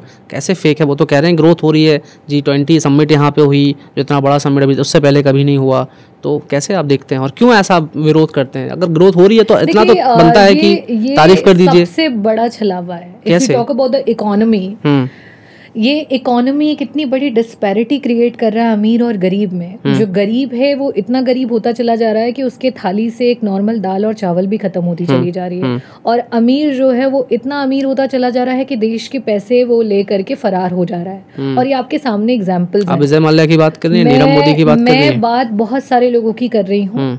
जो आपको भी अभी पता हाँ है। विजय माल्या का देखिए इतना कुछ हुआ है, उन्होंने कहा है कि अरुण जेटली ने उनको देश से बाहर निकाला था। ये काफ़ी अभी ट्रेंड चल रहा है, ट्रेंड बना हुआ है। हाँ अच्छा, वो आपने मुझे बताया, गो थ्रू दैट, अभी मुझे समय नहीं मिला उसको देखने का। ठीक है, चलो वही कंप्लीट कर लीजिए। Fake and about that 5 trillion economy, definitely एक तो देखिए डिस्पैरिटी तो हो ही रही है, साथ ही साथ अगर आप इनके आरबीआई के खुद के आंकड़े देख लें तो एक समय था कि जब मिडिल क्लास होता था वो इकोनॉमी का 25% का जो पैसा है वो उनके अकाउंट्स में था। आज वो 25% से घट करके 5% पे आ चुका है। एक मिडिल क्लास अपने घर में अपने बच्चों की शादी के लिए, उनके एजुकेशन के लिए, एक छोटा सा घर बनाने के लिए उसमें भी अब परेशान हो चुका है। तो अगर आप कभी कॉमनर्स का इंटरव्यू करेंगे, एक मिडिल क्लास के व्यक्ति का इंटरव्यू करेंगे, तब आपको समझ में आएगा कि अगर उनके पिताजी जिस समय थे या उनके जो सीनियर मेंबर्स थे उनमें और इनमें ज़मीन आसमान का फ़र्क आ चुका है आज लाइफ को, एक सिंपल लाइफ को लीड करने में। तो this is the reality of India. एक दिन मैं अभी एक वीडियो देख रहा था आपका, AK शर्मा जी से आपकी आर्गुमेंट चल रही थी और उस AK शर्मा जी कुछ कंप्लीट करते हैं, उसके बाद योगी आदित्यनाथ जी कहते हैं कि माननीय विधायक जी को अभी तथ्यों की जानकारी नहीं है, आप मुस्कुरा रही थी। तो किस बात पे बहस चल रही थी? मिक्सअप कर दिया। माननीय मुख्यमंत्री जी ने जो ये इस तरीके के शब्दों का प्रयोग किया वो 5 ट्रिलियन इकोनॉमी पे था, क्योंकि वो मेरे सवाल का जवाब दे रहे थे। और AK शर्मा जी से बात चल रही थी, वो उनके विभाग की बात चल रही थी। क्योंकि बीजेपी जब इतना बड़ा जो है वर्डिक्ट देती है और बोलती है कि हम बहुत अच्छा काम कर रहे हैं विद्युत विभाग में और हम इतने सारे प्रोडक्शन हाउसेज हमने बना दिए और इतना प्रोडक्शन इंक्रीज कर दिया, तो मेरा सिर्फ इतना ही सवाल था कि जब बीजेपी इतना अच्छा काम कर रही है और आप इतने एफिशिएंट ब्यूरोक्रेट रहे हुए हैं और उसके बाद आज आप मिनिस्टर हैं इतने बड़े विभाग के, तो आपको अपना विभाग क्यों बेचना पड़ रहा है? प्राइवेटाइजेशन क्यों करना पड़ रहा है? आज आपके कर्मचारी सड़क पर धरना दे रहे हैं, जगह जगह पर धरना दे रहे हैं और वो ये मांग कर रहे हैं कि भाई इस विभाग को ना बेचा जाए। तो क्यों बेचा जा रहा है? अगर आप इतने एफिशिएंट हैं और आपको ऐसा लगता है कि आपका विभाग ग्रो कर रहा है और लोगों को मदद मिल रही है, तो आपको इसको बेचने की आवश्यकता क्यों पड़ रही है? तो मेरा प्रश्न सिर्फ यही था उनसे। तो क्या जवाब मिला उनसे? जवाब तो आपको पता ही है कैसे मिलते हैं। ठीक है, जलेबी जैसे गोल गोल। राइट। अभी एक और चीज़ जो मैं देख रहा हूँ, गवर्नमेंट वाले भी कुछ लोग आए हुए थे तो कह रहे थे कि देखिए सपा में एजुकेशन व्यवस्था उतनी अच्छी नहीं थी, लेकिन अभी बीजेपी सरकार बहुत अच्छी एजुकेशन व्यवस्था करती जा रही है, बच्चों को अच्छी शिक्षा मिल रही है, कॉलेज, यूनिवर्सिटी एंड सब सारी चीज़ें। तो आप कैसे देख सकते हैं? देखिए डेफिनेटली एजुकेशन की अगर हम बात करें, शिक्षा की बात करें, तो सबसे पुअरेस्ट डिपार्टमेंट जो है सरकार में अगर है तो वो शिक्षा विभाग है। और जो अभी इवन न्यूज़ में भी रिसेंटली पढ़ा था कि 27,000 ऐसे स्कूल्स हैं जिनको प्राइमरी स्कूल्स को बंद किया जा रहा है। एक कमरे में 1 से लेकर के 5 तक के बच्चों को एक ही टीचर पढ़ाता है। कई सारे ऐसे स्कूल्स हैं जहाँ विद्युतीकरण नहीं है, कई सारे ऐसे स्कूल्स हैं जहाँ टॉयलेट नहीं है, कमरे नहीं है, जर्जर बिल्डिंग्स हो चुकी हैं और बहुत सारे तो क्षतिग्रस्त हो चुके हैं। तो ऐसी स्थितियों में ये क्लेम कहाँ पर तक जायज़ है? जहाँ आप डिजिटलाइजेशन और 5 ट्रिलियन इकोनॉमी की बात कर रहे हैं, जहाँ आप सदन में अंग्रेजी में बात करने और स्पीच देने की बात करें, वहाँ हमारे बच्चों को अंग्रेजी का अ नहीं आता है। राइट, लेकिन क्यों सुधार नहीं हो रहा? सपा की भी तो सरकारें रही हैं उतने टाइम तक। ये तो मेरा अभी कश्यप जी से भी यही सवाल था कि देखिए पॉलिटिशियंस जितने भी हैं वो सत्ता में आते हैं, कोई MLA बनता है, मिनिस्टर बनता है, और जब मिनिस्टर बनेगा तो कोई ना कोई मंत्रालय उसको मिलेगा। लेकिन जो बड़े मेजर मंत्रालय मिनिस्ट्री हैं, एजुकेशन विभाग हो गया, आपका हेल्थ विभाग हो गया, तो हेल्थ में जो हेल्थ मिनिस्टर है, ठीक है, अगर उसके बेटे की तबीयत ख़राब हो जाए तो वो सरकारी हॉस्पिटल में नहीं जाएगा, वो मेदांता जाएगा। और जो एजुकेशन मिनिस्टर है, अगर उसके बेटे को पढ़ाना है तो वो किसी प्राइमरी स्कूल में नहीं पढ़ाएगा, वो अगर जिस लेवल पे उसकी व्यवस्था है या तो वो किसी प्राइवेट स्कूल में भेजेगा या वो विदेश निकाल देगा। तो ऐसा क्यों भेदभाव क्यों हो रहा है? वोट गरीब लोगों के मिलते हैं, जनता के मिलते हैं, और वही जनता क्वालिटी ऑफ एजुकेशन क्यों नहीं ले पा रही है और क्वालिटी ऑफ हेल्थ क्यों नहीं ले पा रही है? क्यों सवाल? जैसे इसका तो बहुत सिंपल सा जवाब है। आप भी जब 12th में रहे होंगे, आपका एक ऑप्शनल सब्जेक्ट रहा होगा, फिजिकल एजुकेशन रहता है, या फिर म्यूजिक होता है, या फिर मैथमेटिक्स होता है, कोई भी एक होता है। आज के समय में आपको पता है क्या है? मैंने अभी देखा कि एक बच्चे को वो ऑप्शनल में आर्टिफिशियल इंटेलिजेंस पढ़ रहा था। सो अगर हम हेल्थ की बात करें और एजुकेशन की बात करें, ये दो ऐसे प्लेटफॉर्म्स हैं जिनमें विद टाइम एडवांसमेंट आती ही जाएंगी। आज के दौर के हिसाब से आपको शिक्षा को एडवांस करना पड़ेगा, आज के दौर के हिसाब से आपको हेल्थ फैसिलिटीज़ को और हेल्थ के इंफ्रास्ट्रक्चर को और उनको लोगों के पहुंचाने के लिए उसमें एडवांसमेंट्स लानी पड़ेंगी। जो सरकार उस चीज़ को करने में विफल हो जाए, जो क्वालिटी प्रोवाइड करने में विफल हो जाए, वो सरकार पूरी तरीके से बेकार है। अगर कोई सरकार ईमानदारी से काम करती है, कितने साल लगेंगे शिक्षा में एक उच्चतम ग्रेड लेके आने में, हेल्थ में उच्चतम ग्रेड लेके आने में, और कई अन्य विभागों में अप लेवल पे जाने के लिए एकदम सारी चीज़ें एकदम फॉरेन जैसी हो जाए। अभी यूएस गई, यूके गई, दुबई, जहाँ भी गई वैसा सिस्टम हो जाए। डेवलप्ड कंट्री से वी आर नॉट कंपेयरिंग कि वहाँ पे क्या है। ऐसा नहीं है कि हमारे यहाँ के हम तो उनसे ज़्यादा नहीं है। ऐसा नहीं है कि हमारे यहाँ हमारे ब्रेन ड्रेन होता है, हमारे साइंटिस्ट वहाँ जाके काम करते हैं, हमारे डॉक्टर्स और इंजीनियर्स वहाँ जा करके काम करते हैं। बात यहाँ पे ये हो रही है कि कहीं ना कहीं जो इरेगुलरिटीज हैं वो इंफ्रास्ट्रक्चर्स में हैं, जो हमारे टीचर्स हैं उनकी समय समय पे ट्रेनिंग्स हो रही हैं कि नहीं हो रही हैं, हमारे टीचर्स को भी समय समय पर उनके एग्जाम्स हो रहे हैं कि नहीं हो रहे हैं, अप टू डेट किया जा रहा है कि नहीं जा रहा है। अगर आर्टिफिशियल इंटेलिजेंस जैसे सब्जेक्ट्स इनकॉर्पोरेट हो रहे हैं, क्या हमारे टीचर्स उनको जानते हैं? अगर बायोलॉजी में कुछ इस तरीके के एडवांसमेंट्स आ रही हैं तो क्या हमारे टीचर्स उसके लिए अवेयर हैं? क्योंकि आपने रिसेंटली देखा कि नीट के एग्जाम में करीब I don't remember the number of students जिनको फुल मार्क्स मिले हैं। तो अब कंपटीशन इतना बढ़ चुका है कि अब उसके हिसाब से अगर टीचर्स कमान नहीं संभालेंगे, टीचर्स अपने आप को मजबूत नहीं करेंगे, तो बच्चों को कैसे मजबूत कर पाएंगे? तो मुझे ऐसा लगता है, और same is with the health department as well, सिर्फ बिल्डिंग खड़ी करना हमारी रिस्पॉन्सिबिलिटी नहीं है, साथ ही साथ किस तरीके से हम टीचर्स को बेटर कर सके, किस तरीके से हम एजुकेशनल जो हमारा वे है, किस तरीके से आधुनिक तरीके से हम उनको पढ़ा सकें, इन सारी चीज़ों को हमें देखना पड़ेगा। तो कितना टाइम लग जाएगा? जैसे देखिए, ये कोई टाइम बाउंडेशन वाली चीजें नहीं है। आप किस तरीके से कितना बजट देना चाहते हैं और कितने बजट तो मैम हर साल आता है, हर 5 साल में कई बार बजट आता है, बट धरातल पे उतरता कहाँ है? बिल्कुल नहीं उतर पाता। तो फिर वही तो दिक्कत है, क्योंकि जब तक वो पैसा, वो बजट नीचे तक नहीं जाएगा तब तक तो डेवलपमेंट तो पॉसिबल ही नहीं है। हमारे समाजवादियों की सरकार 27 में आएगी और आप तब देखेंगे कि 5 साल में और एजुकेशन किस तरीके से ग्रो करता है प्रदेश का। ओके, अभी हम एजुकेशन की बात कर रहे थे। एक योगी जी अभी एक भाषण में कह रहे हैं कि देखिए, जो हर गांव में एक स्कूल अभी इस समय प्राइमरी स्कूल बनाया हुआ है, लेकिन अब वो कह रहे हैं कि हम हर गांव का स्कूल बंद करके एक 3-4 गांव के बीच में एक स्कूल रखेंगे। और क्या है कि हर गांव में एक स्कूल है, लेकिन 5 बच्चे पढ़ने के लिए आते हैं, 3 बच्चे पढ़ने के लिए आते हैं, 10 आते हैं, 15 आते हैं। लेकिन जब एक स्कूल होगा तो उस तरह का माहौल होगा, और जब इतने ज़्यादा टीचर्स जिनको हम सैलरी दे रहे हैं, जिनके पास ज़्यादा काम नहीं है, तो हम क्वालिटी टीचर्स करेंगे, ज़्यादा टीचर्स होंगे तो ज़्यादा अच्छी एजुकेशन होगी। उस पर क्या काम है? क्योंकि स्कूल बंद करके ज़्यादा स्कूल को कम करना की बात कर रहे हैं। हम भी जिस स्कूल से पढ़े हैं वहाँ पे आपका जूनियर लेवल से लेकर के it was available till 12th जी, और उसमें आपके सारे टीचर्स रहते हैं, सभी बच्चे एक साथ रहते हैं, सारी फैसिलिटीज़ एक साथ रहती हैं। तो इस तरीके की सुविधाएं जो हैं अगर आप प्रोवाइड करा सकते हैं, उनको इंफ्रास्ट्रक्चर दे सकते हैं, अच्छे टीचर्स दे सकते हैं, अच्छे लैब्स दे सकते हैं, अच्छे प्लेग्राउंड्स दे सकते हैं, आज के एडवांस्ड जो स्टडीज़ हैं उसके लिए आप उनको जो है प्लेटफॉर्म दे सकते हैं, प्रेजेंटेशन एंड पीपीटीज़ के माध्यम से अगर आप पढ़ा सकते हैं, तो मुझे लगता है कि डेफिनेटली वो वर्क करेगा।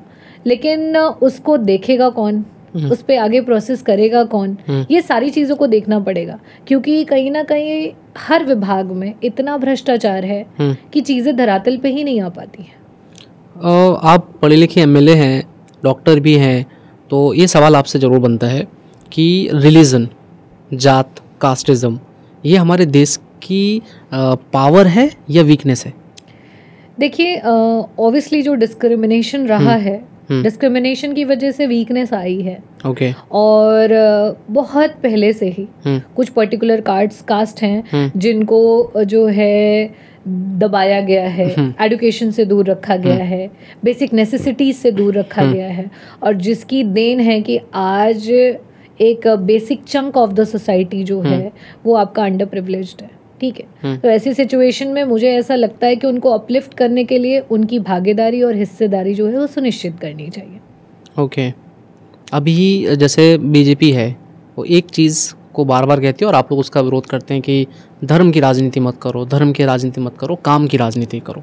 और बीजेपी हिंदू मुस्लिम ये वर्ड्स यूज़ करती है, कहाँ तक सही है और इससे क्या नुकसान हो रहा है हमारे देश को, आर्थिक रूप से भी और सामाजिक रूप से भी? देखिए, हम एक दूसरे से मिलते हैं तो हम पूछते हैं कि नमस्कार, और आपका क्या नाम है, कैसे हैं आप। कभी ये नहीं पूछते आप कौन से भगवान की पूजा करते हैं घर में। नहीं पूछते, क्योंकि ये आस्था का विषय है। राइट। आप अपने घर में मंदिर बना करके किस भगवान की पूजा करते हो, या आप इबादत करते हो, या आप किस धर्म को मानते हो, कि आपको संविधान ने अधिकार दिया है। You have that right. और मुझे लगता है कि उसका राजनीति में, आस्था का राजनीति से बहुत मतलब मुझे ऐसा लगता है कि ऐसा रिलेशनशिप नहीं है कि आप इसके बेसिस पे जाकर के वोट मांगे। That is not the thing जिसपे आपको वोट अगर मांगना है, अपने कामों पे मांगिए, अपने कार्यों पे मांगिए। राइट। ये किसी के हाथ में थोड़ी होता है कि उसे कौन से रिलीजन में पैदा होना है। जिस परिवार में आपने जन्म लिया, क्या आपके हाथ में होता है? बिल्कुल। आप किस जात में पैदा होंगे, क्या वो आपके हाथ में है? वो तो आपने जहां जन्म लिया आप वहां पहुंच गए। तो इसके बेसिस पे अगर आप वोट मांग रहे हैं तो कहीं ना कहीं आपने जितना कार्यकाल रहा वो कम्प्लीटली निरर्थक था या वेस्ट था। इस वजह से आप इस बात पे वोट मांग रहे हो। राइट। आप जैसे इंटरनेशनल ट्रिप करती हैं, जब बाहर से जब इंडिया आती हैं, क्या डिफरेंट लगता है आपको between these country? Discipline, if I will say discipline. हमारे यहाँ डिसिप्लिन नहीं है। हमारे कंट्री को आप रोड पे चले जाइए, ट्रैफिक देखिए, हॉर्न सुनिए। तो ट्रैफिक व्यवस्था खराब है ना। देखिए, जब ट्रैफिक व्यवस्था सही होगी तो ऑटोमेटिकली ठीक हो जाएगा। सिर्फ व्यवस्था पे नहीं बोल सकते। मुझे लगता है कि व्यवस्था के साथ साथ बीइंग एन इंडियन हमें भी अपने आप में कुछ सुधार लाने चाहिए। अपने आप को हम्बल, अपने आप को डिसिप्लिन बनाना चाहिए। जी। हेल्थ मिनिस्टर हैं deputy CM Brajesh Pathak ji. Because recently I share you one of the stories. एक हमारे ही देश का साइंटिस्ट था, ही वाज एन IITian, और वो जर्मनी में वहाँ पे कार्यरत थे। आफ्टर अ लॉन्ग टाइम उन्हें रियलाइज हुआ मुझे अपने देश में जाना है, अपने देश में सर्व करना है। ओके। और वो जब देश में आते हैं, देश में आने के बाद वो जो है हिमाचल में कहीं पे वो वर्क करना स्टार्ट करते हैं। बड़े कंपनी में काम कर रहे होते हैं, ऑनलाइन एंड सारी चीज़ें जो भी होता है वर्क फ्रॉम होम करके, and he was contributing for a country. ठीक है। अनफॉर्चुनेटली किसी दिन उनकी एक गाड़ी की पार्किंग को लेके बहस हो जाती है। और गाड़ी की पार्किंग को लेके वो मुद्दा इतना बड़ा बन जाता है कि सामने वाला बंदा उन्हें जान से मार देता है। तो मैं इसी बात को पे इसको कंक्लूड करना चाहूँगी कि कहीं ना कहीं जो अग्रेशन है, कहीं ना कहीं जो डिसिप्लिन को हमें अपने अंदर इनकलकेट करने की बहुत ज़्यादा आवश्यकता है। सदन में जब आप भाषण देती हैं तो सब लोग देखते हैं, वहाँ भी दहाड़ आपकी देखते हैं। सबसे ज़्यादा सपोर्ट आपको किस नेता से मिलता है? अभी इस समय चाचा शिवपाल जी हैं, माता प्रसाद पांडे जी हैं, कई नेता हैं। सपोर्ट है, और सबसे बड़ा सपोर्ट तो राष्ट्रीय अध्यक्ष जी का है। तो वो तो अभी है नहीं वहाँ पे। देखिए, वहाँ के प्रेजेंस से नहीं होता है। आपके जो मुखिया हैं जी, उनकी बदौलत और उनके आशीर्वाद से आप वहाँ पहुँचे हो। इतनी कम उम्र में वहाँ पहुँच पाना, और सिर्फ विधानसभा में नहीं, पार्लियामेंट में इतने, I think we have given the youngest MPs right now. If we talk about Priya Saroj who is from हमारे जिले से, जौनपुर से हैं। If we talk about Kaushambi से हैं, वहाँ से सरोज जी हैं। उसके अलावा हम बात करें कैराना से, वहाँ से जो सांसद पहुँची हैं, we have given youngest MPs। If we talk about MLAs, we have youngest MLAs with us, those who are 26, 27, 28 years old, and highly educated people. We have doctors, we have surgeons, we have people those who are working in America for long time, और उन्होंने वापस आकर के politics join करके आज वो राजनीति में समाजवादी पार्टी के लिए जो है वो खड़े हो रहे हैं। तो हमारे पास पूरा का पूरा समन्वय है अच्छे लोगों का, पढ़े लिखे लोगों का। पढ़े लिखे लोग मतलब समाजवादी पार्टी, मजबूत, समझदार, एक्सपीरियंस्ड लोगों का। ठीक है। ब्रजेश पाठक जी डिप्टी CM भी हैं और हेल्थ मिनिस्टर भी हैं, ठीक है। उनसे भी आपका आर्ग्यू हुआ है।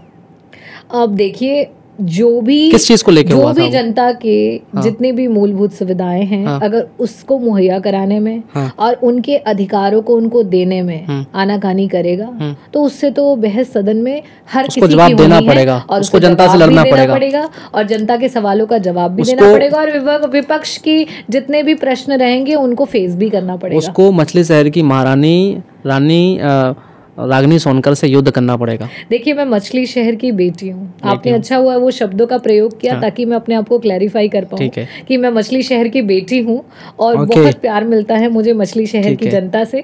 और मुझे विधायक तो कम, मुझे बिटिया और मुझे बहन, दीदी, इन्हीं शब्दों से, इवन फोन भी आएगा तो बोलेंगे दीदी।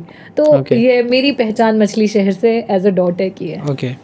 आपके हस्बैंड भी डॉक्टर हैं और आप भी डॉक्टर भी हैं, अभी भी शायद आप जी मैं प्रैक्टिस कर रही हैं हाँ, आप। सो कितना सपोर्ट मिलता है आपके हस्बैंड से? क्योंकि मैं देखता हूँ मेरे कई फ्रेंड्स हैं, एक मेरे फ्रेंड अभी मेदांता में काम कर रहे हैं और उनकी जो वाइफ हैं वो एंट हैं, वो एम्स में है, दिल्ली एम्स में काम करनी है।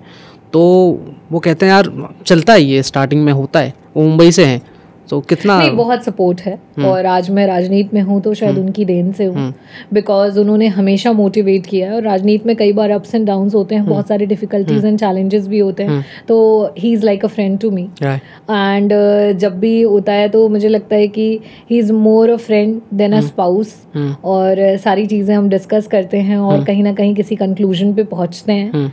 और मुझे मेरे ससुराल का भी पूरा सपोर्ट रहा। और आज राजनीति ससुराल आपका कहाँ पर है? उनके ओरिजिन भुवनेश्वर में है, पहले सभी लोग दिल्ली में रहे जी।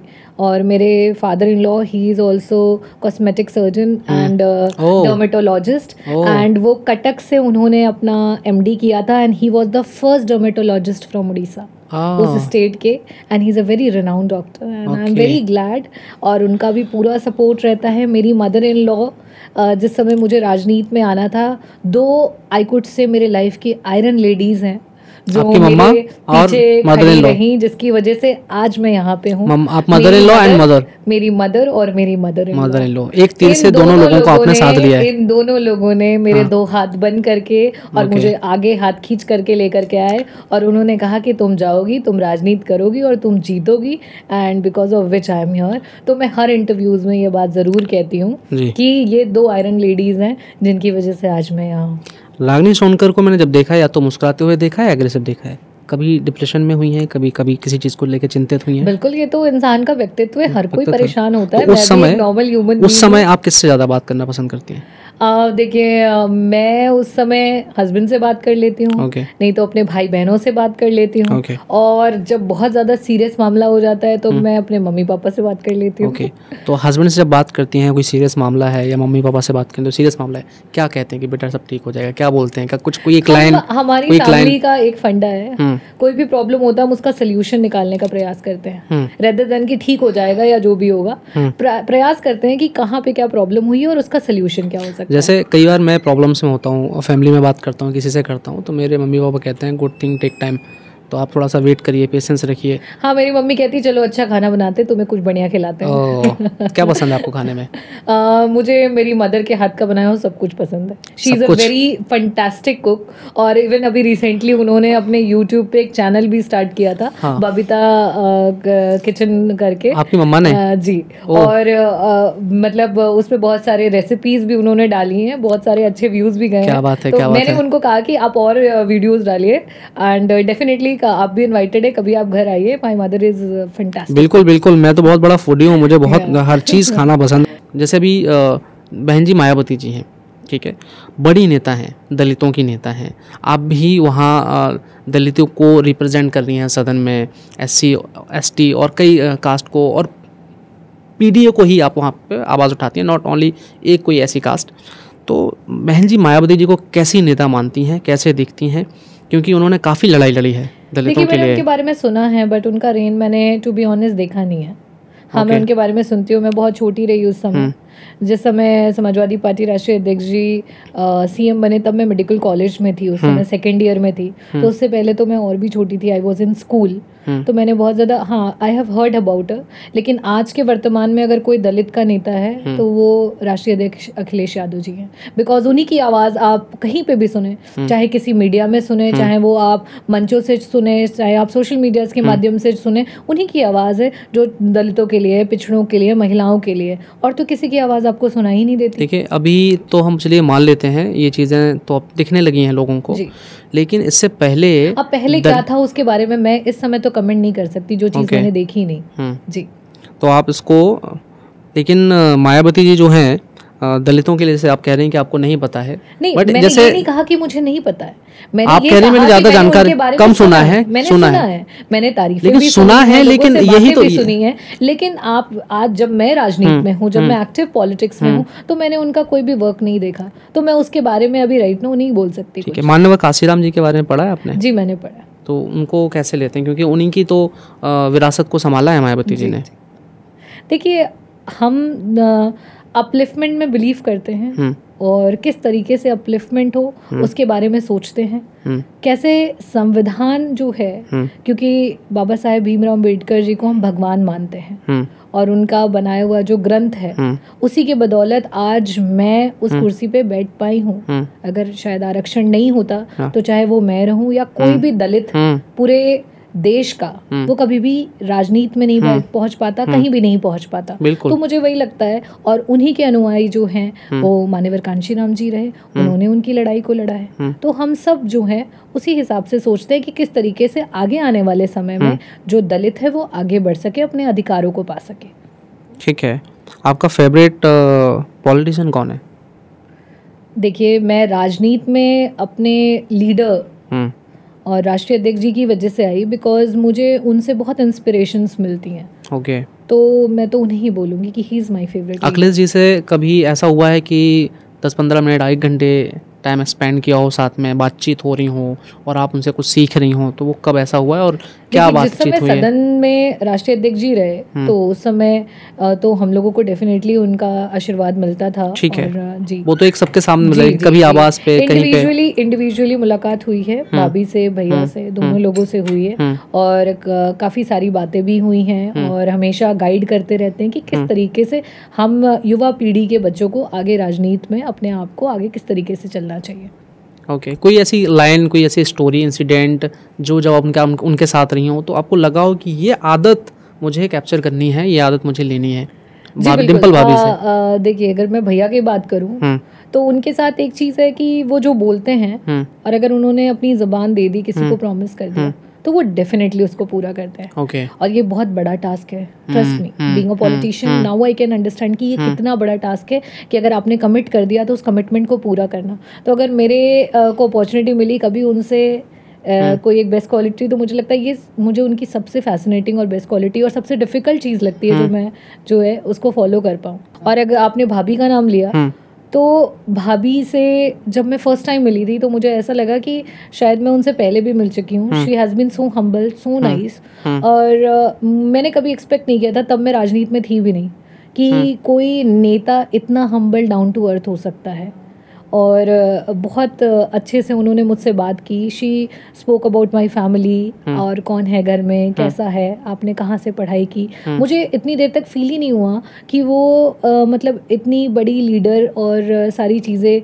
एंड डेफिनेटली मुझे ये लगा कि ये क्वालिटी जो है हर व्यक्ति, मतलब बहुत डिफ़िकल्ट है but definitely the humbleness, the sweetness and जो उनके अंदर एक सौम्यता है वो मैं definitely I try to inculcate it in my self. कभी ऐसा लगा है कि आप पे किसी बात को लेके ऑफेंड हो गए, स्ट्रिक्ट हो गए कि रागनी ऐसा नहीं करना? नहीं, अभी तक तो ऐसा कुछ डिम्पल जी नहीं हुआ। ओके। जब आप डॉक्टर थी, डॉक्टर से जब आप MLA बनी तो आपको कुछ क्या परिवर्तन आया आपकी लाइफ में, क्या चेंजेस हुए एंटायर द पॉलिटिक्स? देखिए, जिस समय आप एज अ डॉक्टर प्रैक्टिस करते हैं definitely it's a different domain. आपके पेशेंट्स आपकी दुनिया होते हैं, आपका वर्क प्लेस अलग होता है। लेकिन राजनीति जो एक एड ऑन प्रोफेशन है, इसमें वाइट कोट में बहुत सारे छींटे आते हैं और बहुत सारी डिफ़िकल्टीज आती हैं, बहुत सारे चैलेंजेस आते हैं, बहुत सारे धोखे भी मिलते हैं और किस पे विश्वास करना है, किस पे नहीं करना है, ये सारी चीज़ें होती हैं। तो डेफिनेटली ये दोनों ही बहुत ही डिफरेंट डोमेन्स हैं, लेकिन ओवरऑल जब मैं उन्हें कंबाइन करके देखती हूँ तो मुझे बहुत गर्व महसूस होता है। रागिनी सोनकर अगर डॉक्टर नहीं होती, पॉलिटिशियन नहीं होती तो क्या होती? शायद सिंगर होती। सिंगर होती। लास्ट टाइम हम बैठे थे, आप कह रहे थे मुझे शौक है कि, शौक नहीं, मेरा ड्रीम था मीडिया में आने का, एंकर बनने का। मैं बहुत छोटी थी तो मेरे दादाजी जो है वो न्यूज़ देखते थे और न्यूज़ में मुझे आज भी याद है कि उसमें साइन लैंग्वेज में भी न्यूज़ आती थी और उस समय नेताजी मुख्यमंत्री हुआ करते थे। और उस समय जब साइन लैंग्वेज में मुलायम सिंह यादव बोलते थे तो वो मुलायम सिंह यादव करके बताती थी। एंड एक बार रिपीट करिए, ये काफी अच्छा लग रहा है। ये मुलायम सिंह यादव, यादव, ये यादव, ये इसका मतलब यादव।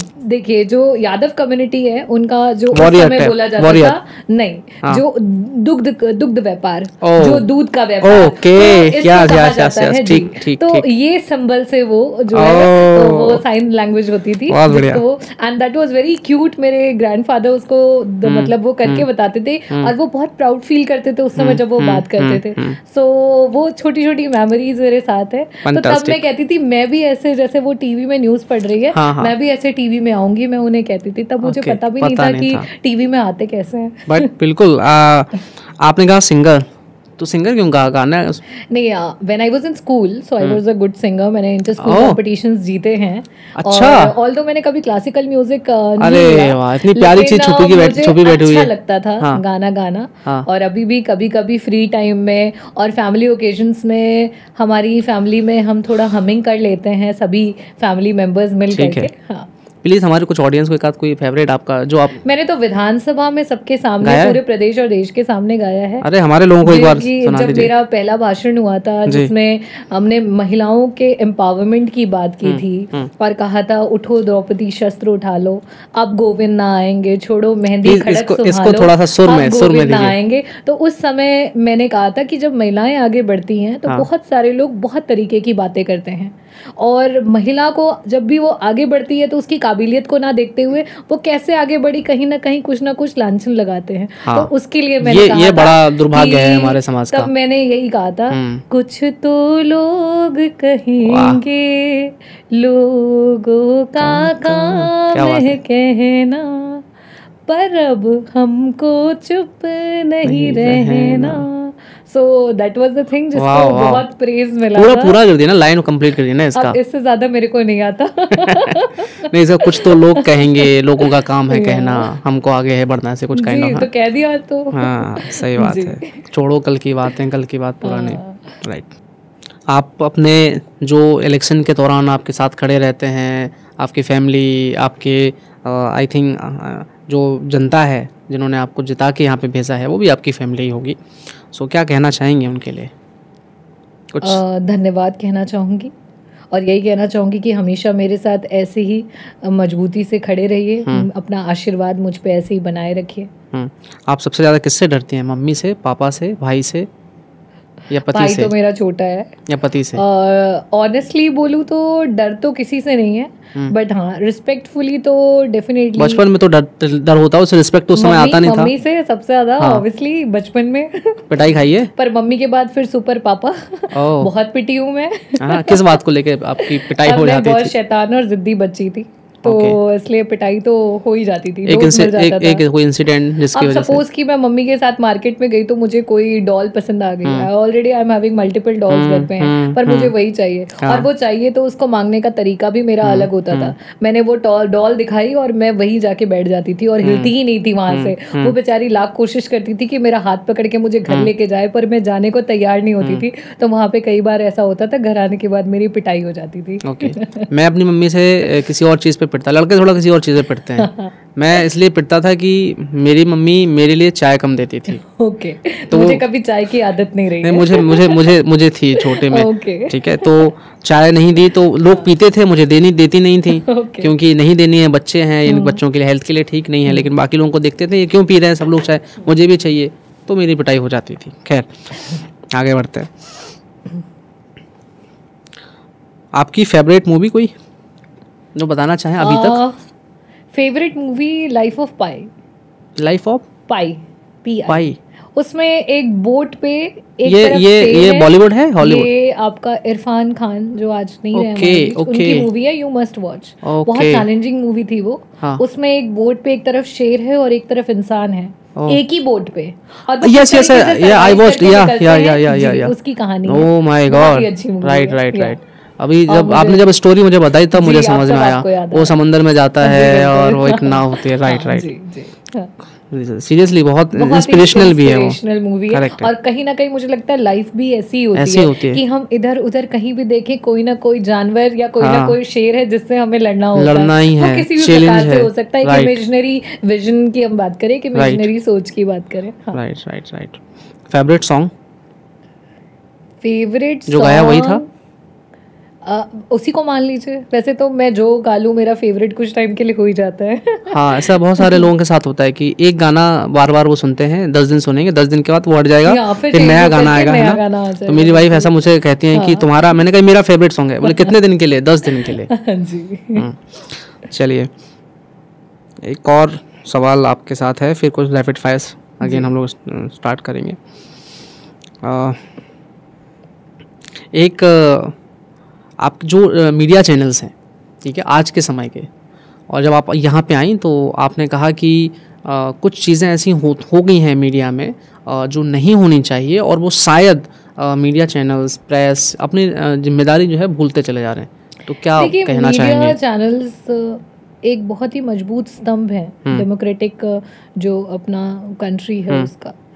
लेकिन जब आप सच दिखाने से डरेंगे, जब आप सच नहीं बताएंगे, जब आप गुमराह करेंगे, जब आप ऐसे टॉपिक्स पे ज़्यादा एम्फेसाइज करेंगे जहाँ मेन टॉपिक्स ही छूट जा रहे हैं, तो ऐसी जगह पे लोग जो होते हैं वो लाचार हो जाते हैं, विपक्ष भी लाचार हो जाता है। और ऐसी स्थिति में मैं यही कहना चाहूँगी कि जो भी गोदी मीडियाज़ हैं या जो भी मीडिया सिर्फ ये सोचती हैं कि मतलब जो सरकार के चंगुल में फंसी हुई मीडिया है, आज नहीं तो कल तो बदलाव आएगा। और जब बदलाव आएगा तो आप कैसे जनता को फेस करेंगे, कैसे उनसे बातें करेंगे? 27 में सरकार बनाने की क्या तैयारी चल रही है? कि इलेक्शन 26 में एंटर करते हुए इलेक्शन की तैयारी चलेगी, क्योंकि 27 में जनवरी में भी इलेक्शन है वहाँ पे। देखिए, ये तो रियलिटी है कि बीजेपी की 3rd टेन्योर की ये सेंट्रल की सरकार है, और आपका स्टेट का भी ये 7 इयर्स फिनिश होने वाले हैं। और इतने लॉन्ग टर्म की सरकार में उन्होंने ना तो हेल्थ पे काम किया है, ना एजुकेशन पे काम किया है, ना तो उन्होंने एग्रीकल्चर पे काम किया है, ना युवाओं को एम्प्लॉयमेंट देने के लिए काम किया है, ना तो उन्होंने कहीं भी ओल्ड एज पीपल के लिए, किसी भी एज ग्रुप के लिए काम नहीं किया है। तो ऐसी स्थितियों में जो ये चुनाव होगा, जिस तरीके से आपने 24 में भी देखा, 2024 में उत्तर प्रदेश की जनता में जो जन सैलाब रहा, और जिस तरीके से उन्होंने इंडिया गठबंधन को, समाजवादी पार्टी को समर्थन दिया, तो 27 का चुनाव जनता स्वयं लड़ेगी। वो डिसाइड करेगी कि किसे आना है, किसे रहना है, और किसे जो है प्रदेश को चलाना है। क्या अखिलेश जी के साथ सामने, पीडीए के सामने बहन जी मायावती जी बड़ी चुनौती हो सकती हैं?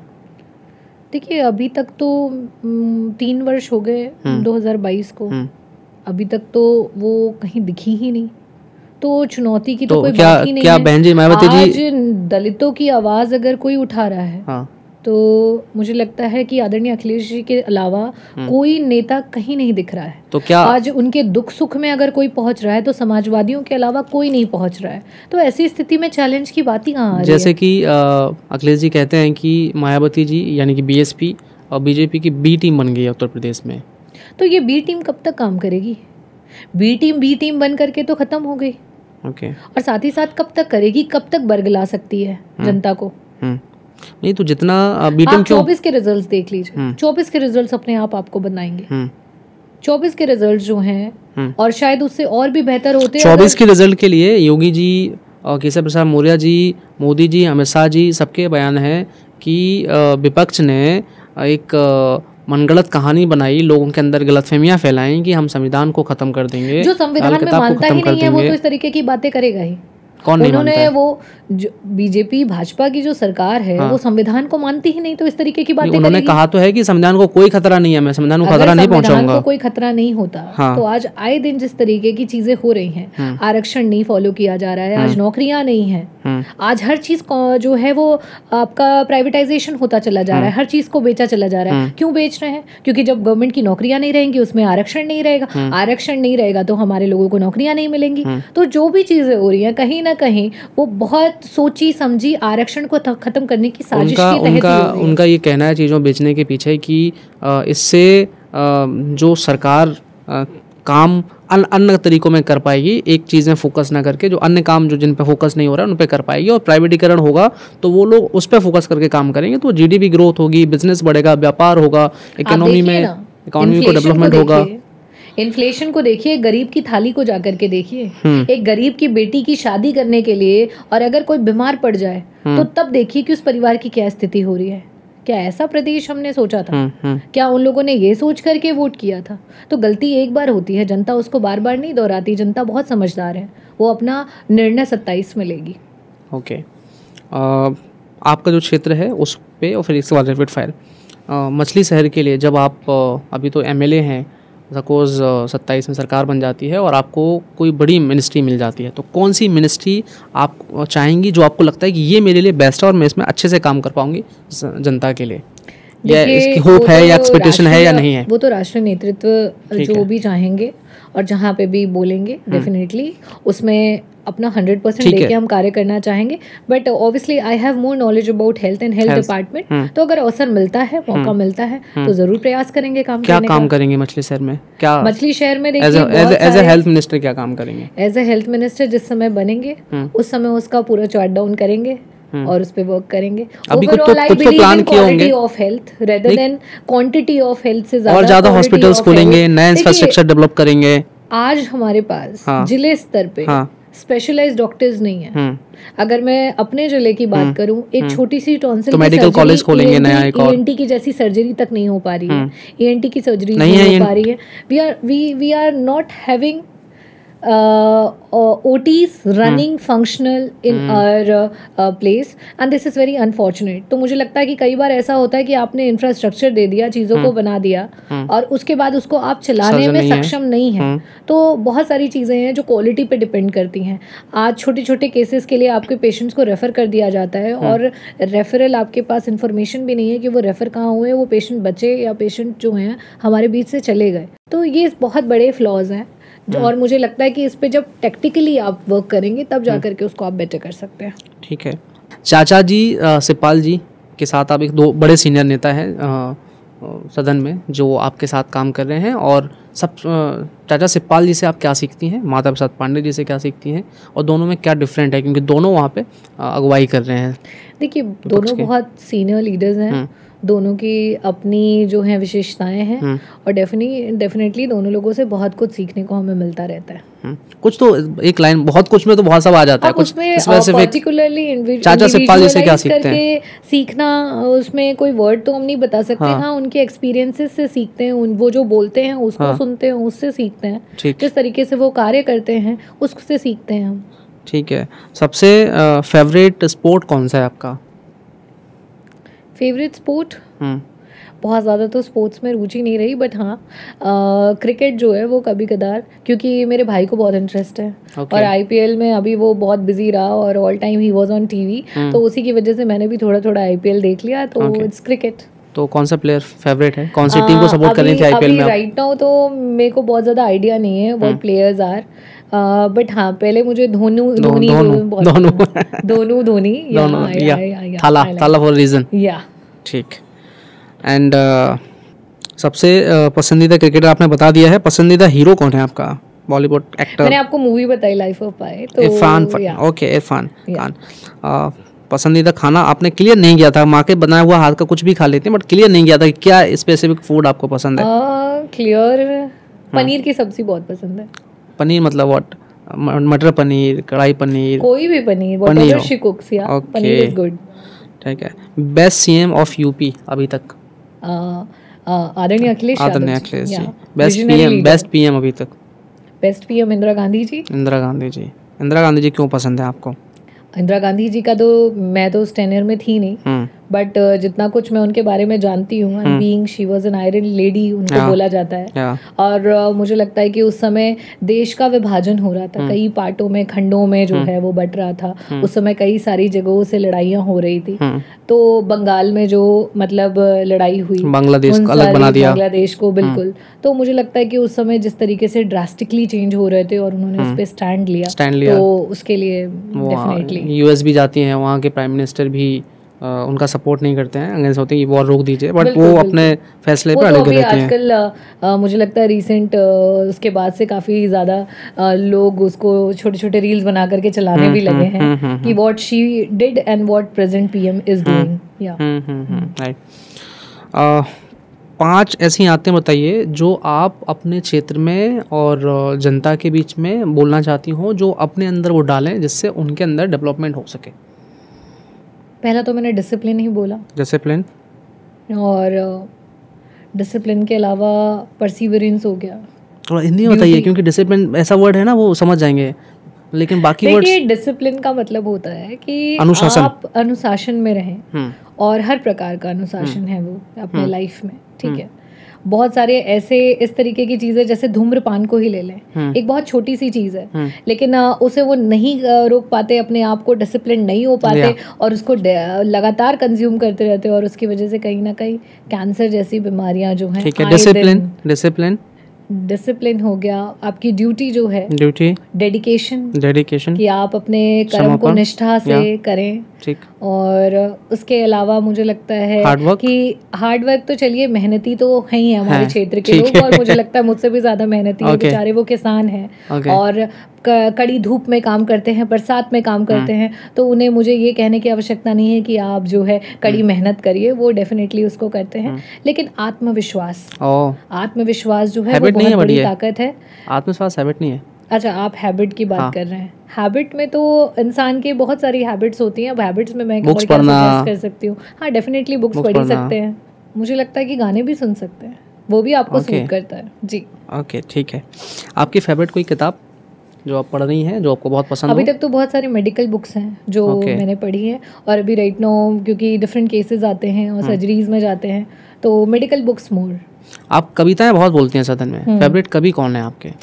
वो रामधारी सिंह दिनकर जी की बहुत सारी कविताएं जो हैं वो मैंने सुनी हैं। तो आप विधानसभा में जब जाते हैं, कविताएं ऑन द फ्लो वही निकल जाती हैं, और जब बात करती हैं? मैं देखती हूँ, मैं सिचुएशंस के हिसाब से, जिस समय मैं अपने स्पीच को जो है तैयार कर रही होती हूँ, उन प्रश्नों के जो मेरे रहते हैं उनके अनुपूरक को जो है मैं सोचती हूँ कि उससे रिलेटेड क्या हो सकता है, तो जनता किस चीज़ को पसंद करेगी, उस हिसाब से मैं उसको सर्च करके और फिर जाती हूँ। मैं बहुत कुछ ऐसे पोएट वेट नहीं हूँ। ओके।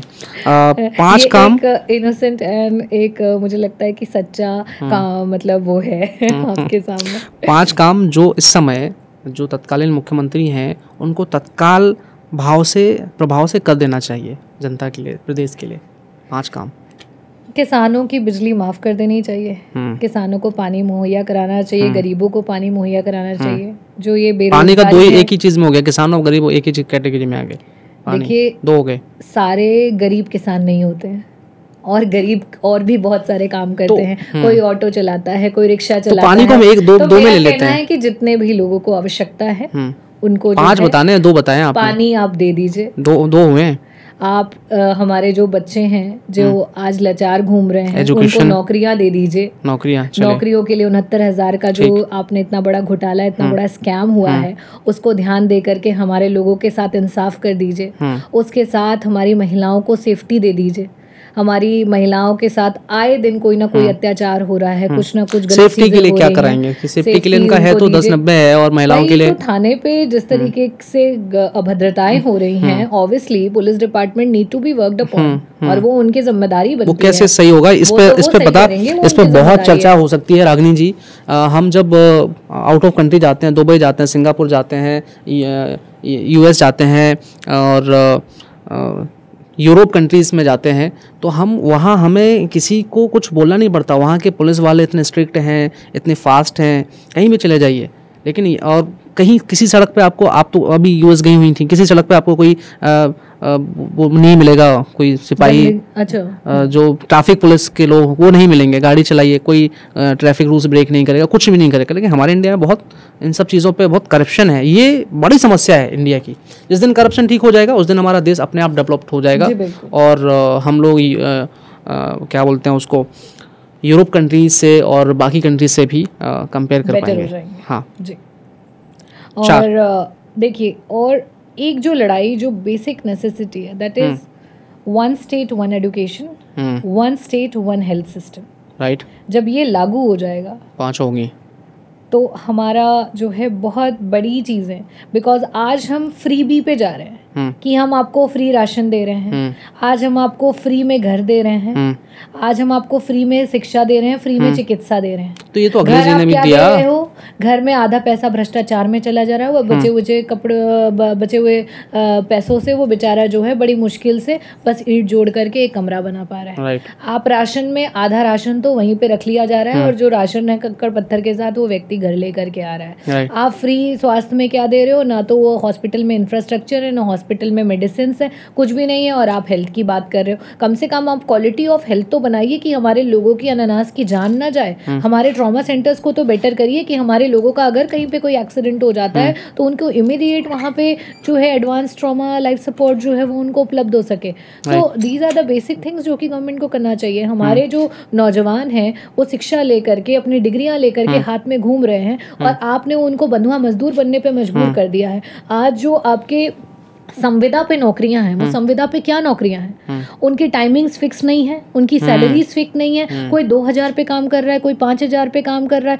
आप जा रहे हो, आ रहे हो, आपके बायोमेट्रिक जो है वो सिर्फ संविदा वालों के लोगों के लिए ही लगा दी गई है स्पेशली। उसके अलावा अलग अलग कंपनियां टेंडर करती हैं, हर बार एक नई कंपनी आती है टेंडर के लिए, और फिर आप उससे पैसे लेते हैं, शोषण करते हैं। तो आपने संविदा ला करके हमारे जो युवा हैं उनकी जिंदगियां चौपट कर दी। संविदा तो लेकिन सपा से भी तो थी। देखिए उसमें और अब में डिफरेंस है। क्या डिफरेंस? जिस तरीके से प्राइवेटाइजेशन बढ़ता जा रहा है, हर विभाग का निजीकरण होता जा रहा है। आज आप देखेंगे पहले डॉक्टर्स संविदा पे नहीं आया करते थे, आज आपके पास स्पेशलिस्ट डॉक्टर्स संविदा पे आ रहे हैं। आज जो अहम भूमिकाएं निभा रहे हैं, किसी भी डिपार्टमेंट की आप बात कर लो, जब आप उसके डिपार्टमेंट का कंप्यूटर चलाते हो मतलब आप उसके डिपार्टमेंट के सबसे इम्पोर्टेंट डेटाज का एक्सेस रखते हो, चाहे वो कोई भी विभाग हो। और आपने जो कंप्यूटर ऑपरेटर्स हैं वो संविदा पे रख लिए हैं, वो आपके विभाग का सबसे अहम डेटा लेकर के 6 महीने बाद गायब हो जाएगा और आपको पता भी नहीं चलेगा। और ये किसकी सिक्योरिटी पे आएगा? ये किसकी हानि हो रही है? जनता की हानि हो रही है। हमारे डेटास के हो रहे हैं, हमारे टैक्स गए हुए पैसे जो हैं उससे ही तो चल रहा है ये प्रदेश। तो these are all things which need to be डेड। जी, 2 लाइन आप हमारे लिए क्या बोलना चाहेंगे? मैं धन्यवाद करना चाहूँगी न्यूज़स्टार का कि आपने बुलाया, और मैं माफ़ी भी मांगना चाहूँगी कि काफ़ी दिनों से आप लोग प्रयास कर रहे थे, समय मांग रहे थे, एंड अनफॉर्चुनेटली मेरी लखनऊ में अवेलेबिलिटी ना होने के कारण इंटरव्यू नहीं हो पाया। बट आपके क्वेश्चंस बहुत अच्छे रहे, और डेफिनेटली मुझे लगता है कि आपके बहुत सारे लोग जो हैं और आपकी चैनल के माध्यम से जितने भी व्यूअर्स हैं उनका भी मैं आभार व्यक्त करना चाहूँगी, और कहूँगी कि आपके चैनल को सपोर्ट करें, सब्सक्राइब कर लें। बिल्कुल बिल्कुल करें। ठीक है। सो भैया ये पॉडकास्ट इतना सोचा नहीं था, इतना प्यारा, इतना चमचमा वाला पॉडकास्ट हो जाएगा। और बहुत सारी चीज़ें जब आज मैं बैठा रागिनी जी के साथ, तो एक पहले मेरी मुलाकात हुई, नॉर्मल चाय कॉफ़ी की मुलाकात हुई। उस समय जब मैं मिला तो उतना कहते ना लोगों को समझ पाना, जज कर पाना, जैसे हमारे मम्मी पापा कहते हैं कि अच्छे लोग, अच्छी किताबें, अच्छा टाइम जल्दी समझ में नहीं आता है। सो ऐसे ही अच्छे लोग जल्दी आपको समझ में नहीं आएंगे, लेकिन आज जब इन्होंने 1 घंटा 1.5 घंटा यहाँ पे दिया और इतनी सारी बातें हुई, तब ये समझ में आया कि रागिनी सोनकर जी क्या विज़न रखती हैं पॉलिटिक्स के अंदर।